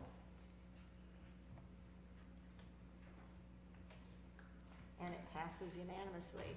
Moving on to ordinance number 2017-1543, repealing, amending, and readopting Article 3 of Chapter 13 of the Windsor Municipal Code with respect to adoption of the 2017 Storm Drainage Master Plan Update and the various fees associated therewith, and reaffirming the establishment of the town's stormwater drainage utility enterprise. Again, this will require a supermajority vote. It is second reading and legislative action, and Mr. Wagner is going to present. Thank you, Madam Mayor and Town Board. You did hear this on September 11th. We have finished the master plan updating 4 of our drainage basins. They are called the Law Basin, the Windsor Basin, Fossil Creek Basin, and River Ridge Basin. The master plan has identified $35.7 million needed improvements over 30 years, and the fees that have been worked out to accomplish that are in your staff memo. And just a reminder, we have a new growth basin impact fee, which is a one-time fee charged with building permit for a new development on a lot. And then there are monthly fees, and there are 2 parts to that: a monthly basin improvement fee and a monthly operations and maintenance fee. And the proposed fees are in the table in your memorandum. Are there any questions? Any questions for Mr. Wagner? Are Is there anybody in the audience who wishes to address the board? I'm not Mr. in the McCarver? audience, but I will pretend to be. This ordinance, the title to section 13-380, if you scroll down, it refers to periodic reviews. At the request of the town manager, we are going to fatten that heading so it's clear how the reviews will go. That revision didn't make it into your packets, but if it's acceptable to the board, what you're approving tonight will have a slight modification to that heading alone. The rest of the operative text remains the same, and if you approve it with that understanding, then the clerk's office will publish it in full as required under the charter. It's just a small change to the heading, and I'll call it the Kelly Arnold Amendment. So what, can you define what periodic reviews means? Is it annually or every or will it be defined or? What it does is it takes the text of each of those subsections and kind of plugs them into the heading so that you can see which reviews are going to be done annually, which are going to be done every 5 years, and I think the next one is 15. But it just kind of fattens up that heading so you can see what the review periods are. It doesn't change any of the remaining text. Okay. Any additional questions before I seek a motion? I don't have a question, but I'm just going to make a comment because this ordinance and the ordinance before that relate to road impact fees. I think with the kind of growth that we are seeing and approving, we would be negligent on our part to not look at and as much as I do not like to have to raise fees because that only raises costs, but I think we would be negligent on our part to not be able to accommodate and raise those fees so that we have money to ensure we have the right infrastructure in place as we continue to grow as a town and a community. So unfortunately, I will be approving this ordinance, but it's because I think it's one of those things that we have to do based on the growth that we are seeing in our community. So with that, if nobody has any other questions or anything, I would seek a motion. I move to approve ordinance number 2017-1543. Second. Motion on the floor from Mr. Rennemeyer and a second from Mr. Baker approving ordinance number 2017-1543. All in favor vote yes, opposed no. And the ordinance passes unanimously. Moving on to item 17, Community Development Report. Mr. Volstead. You now have Wi-Fi till midnight. Okay. It's back on, look at that. So please get done by midnight.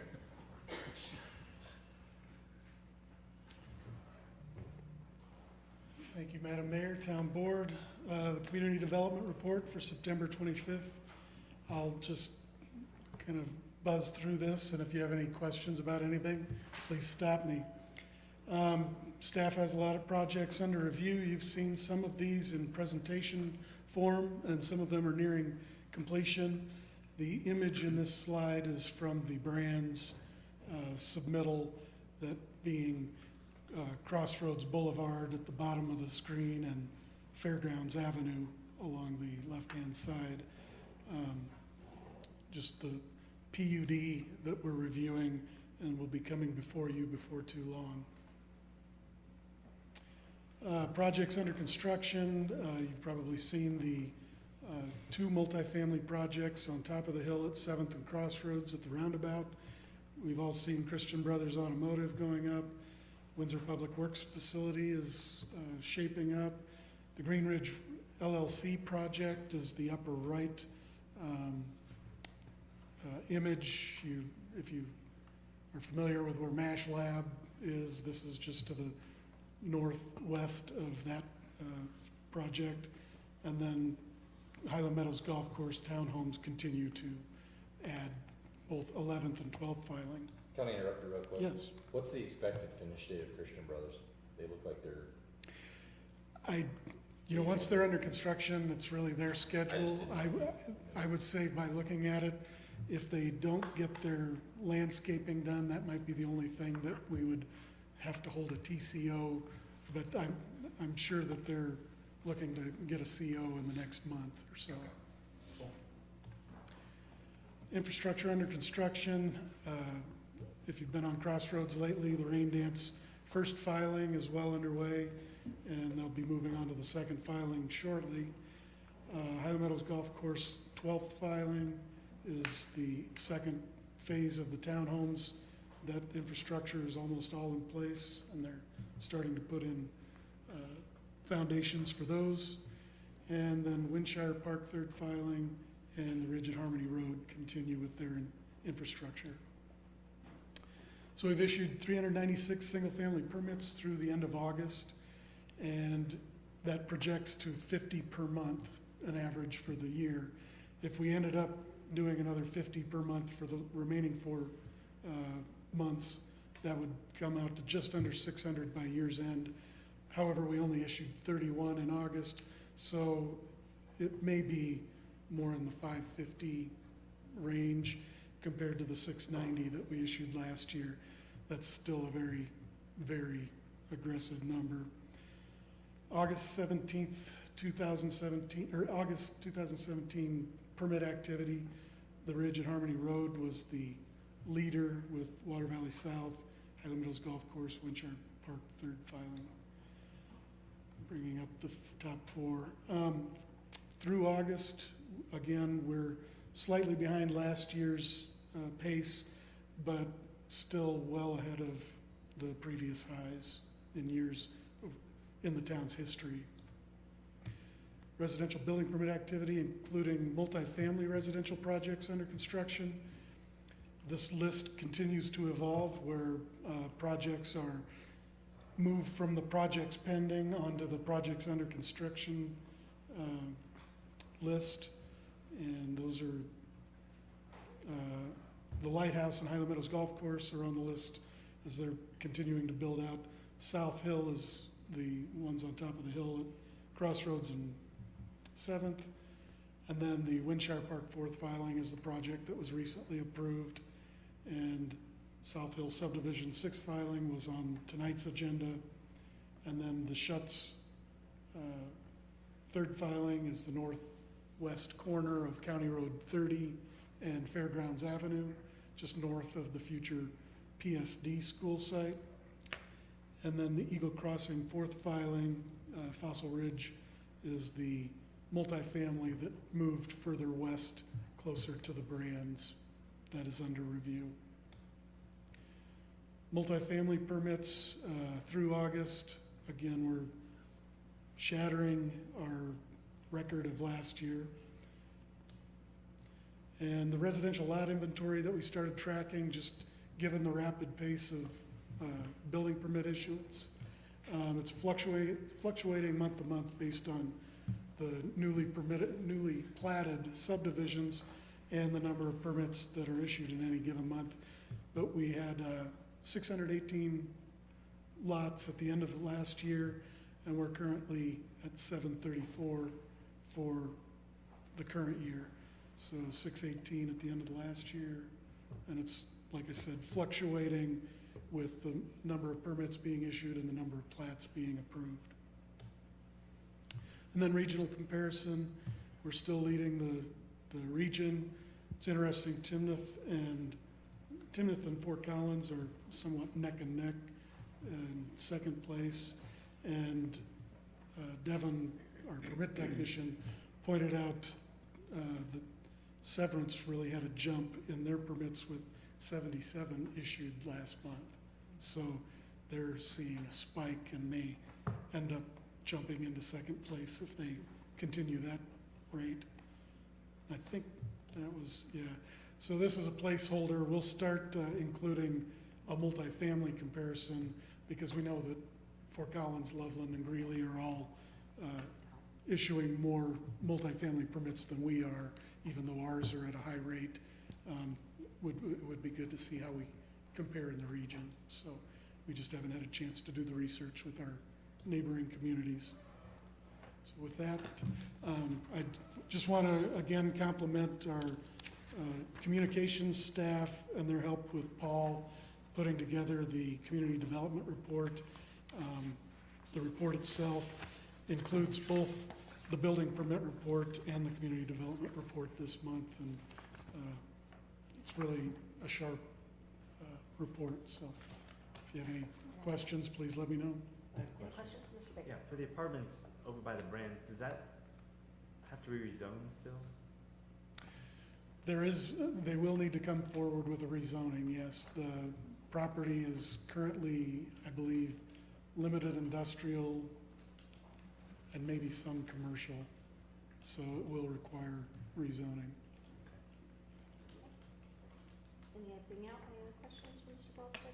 I don't have any questions, but I would agree that it's a very nice and easy to understand and read report, and I am most pleased of the number of multi-family permits that we're issuing, because I think that does lend itself to us helping with the affordable housing issue, at least in some way and shape and form, as best as we can at this given point in time, so, thank you. One item that's come up, Scott and I talked about, is a couple of you brought to my attention that sometimes if it doesn't show up in a report, we don't know what the answer is as far as status. So for instance, Village East, what's going on there? You know, they came and went, and we've wrestled with how do we keep you advised of what we don't know?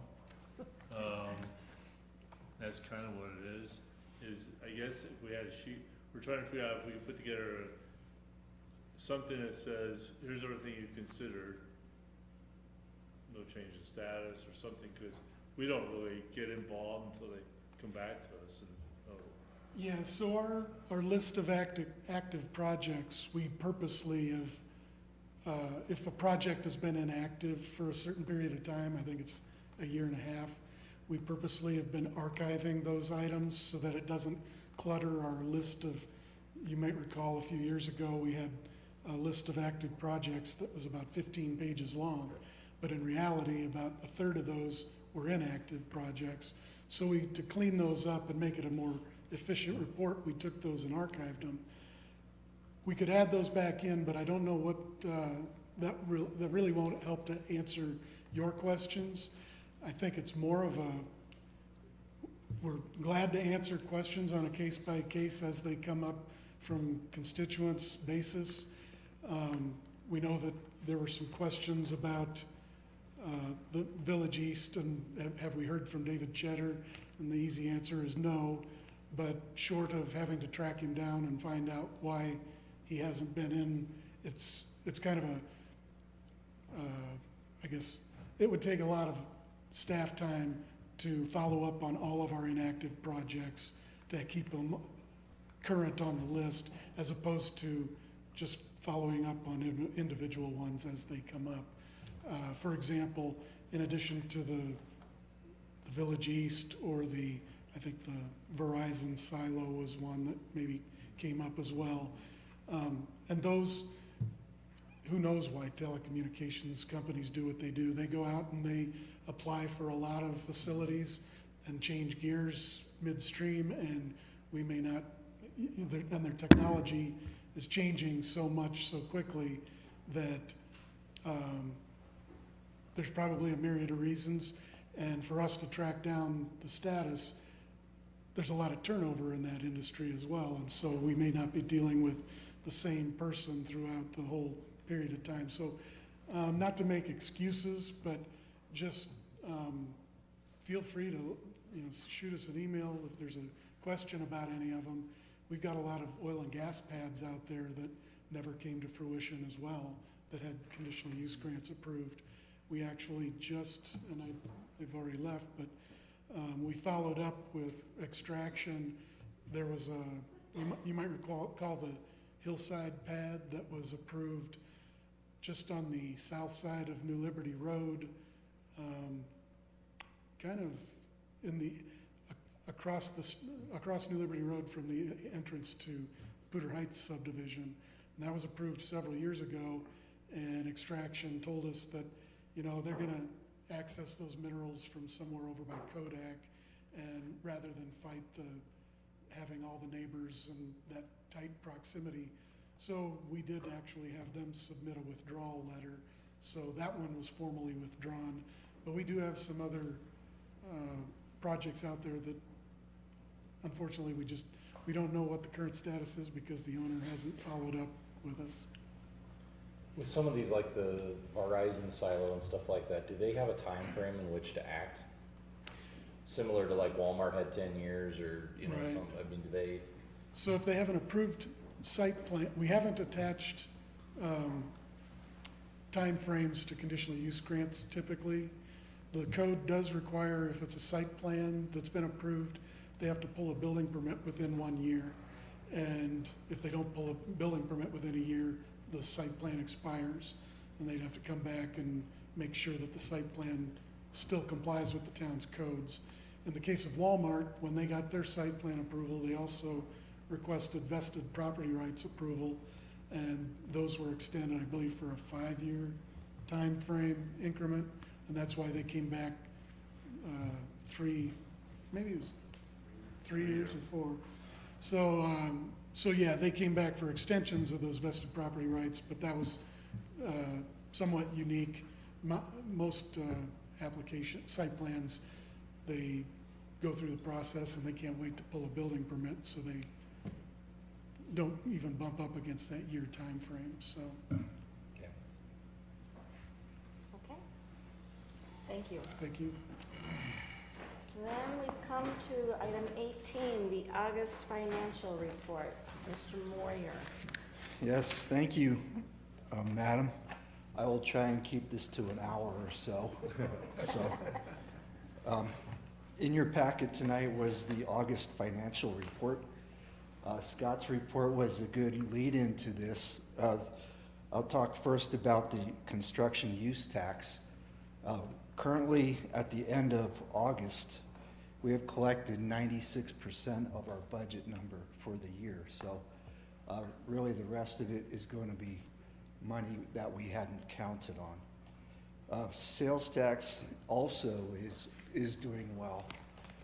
In August, we recorded our highest August on record, $902,000 in sales tax. Just to put that in perspective, in the late 90s, that dollar amount was the entire year of sales tax. So now, granted, the rate was lower, but now we're doing that in 1 month. On the, excuse me, on the top of page number 2, you see the building permit and construction use tax graph that I was talking about. We clear our requirement each month and have nearly collected all of our money for the year. The chart on the bottom of page number 2, that's our 3 main sources of tax revenue. You can see at the end of August that you would like to have 67%. That's your benchmark. We cleared that in all of them. Property tax, we are at 97%. That's we're pretty much done collecting that for the year. We'll have a little bit trickle in for the rest of the year, but we get most of it through July. Going on to page number 3, that's a similar discussion. I mentioned that we had the highest August on record, $900,000. That was 11.77% higher than August 2016. If we keep going down this way, at this pace for the rest of the year, I figure we will come in about 11.5 million in total sales tax collection. We had budgeted 10.6, so as I said, we're pretty well ahead of the game. Also, Amazon continues to send us their monthly remittance, and I noticed that from July to August, our restaurant sector picked up some sales, and I attributed it to the kids being back in school. So that's picking up again as school is back in session. Moving on to page number 4, at the top of the page, year-to-date collections, we are up over last August by 5.83%. Moving on to page number 5, we get into the expenditures. general fund at the top of the page there.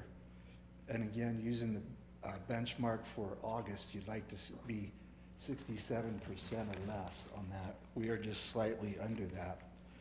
There is and I did want to add, some of our daily operations are finished for the year, you know, such as the outdoor pool is done. We closed that down. We don't have as many, we hardly have any seasonals anymore. So the rest of the year, the daily operation stuff will slow down a little compared to the summer months. Kind of an odd thing on in the center of that chart, economic development, you see the current month, as far as expenses go, shows a negative $25,818. That is a correction from earlier in the year. We moved money out of the general fund over to the economic development fund that we had posted in here earlier in the year. So you shouldn't see that again this year. And finally, on page number 6, it shows our overall expenditure picture here. Again, benchmark 67, the top chart there is the operations. We are a couple points ahead of the 67%, and that is due to what I just described, that entry moving that incentive over to the economic development fund. We didn't have anything budgeted in the economic development fund, so we just do that on a case-by-case basis. We'll fix that at the end of the year. And down below, you see in the capital expenditures, we have at 59%, which was catching up since earlier in the year because we're starting to finish projects now and hence paying for them. So bottom line, between operations and capital, at the end of August, we are at 64% of the budget, which, as I mentioned, is a couple points under the 67% benchmark. So I would answer any questions that you would have. Other than that, that's my report. Okay, questions? Mr. Moyer, in that pie chart of sales tax, that beautiful, colorful sales tax revenue by geocode Yes. graph, do you put Amazon in there? Is it one of those categories? It's one in the big green no The location. no location. Yeah. I just was curious. Any additional questions?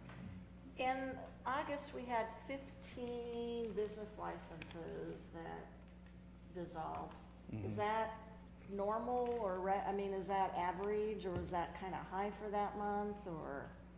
You know, some of them are just for one or two, they're just kind of small home operations. Okay. We didn't lose any, but obviously we didn't lose like King Soopers or Right. McDonald's or anything like that. Right. So, Okay. Okay, all right. thank you for your report. Thank you. That concludes our items this evening. I do want to make note, even though we're not seeing the report, we have a nice police department report as well in our packet this evening. So to just make sure you take a look at that. We have lots of good reports and information.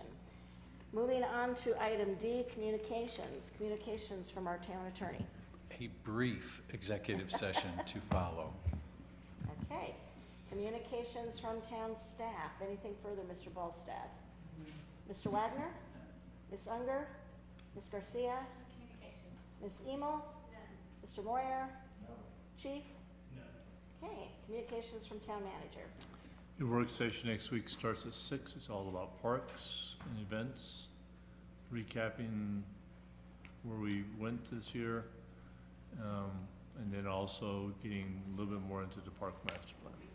That's all I have. Okay, communications from town board members. Any communications? Seeing none, I would seek a motion to move into our executive session. Madam Mayor, I move to move into executive session pursuant to Colorado Revised Statute 24-6-402, subsection 4, subsection B, to confer with town attorney for the purposes of receiving legal advice on specific legal questions concerning community park impact fees.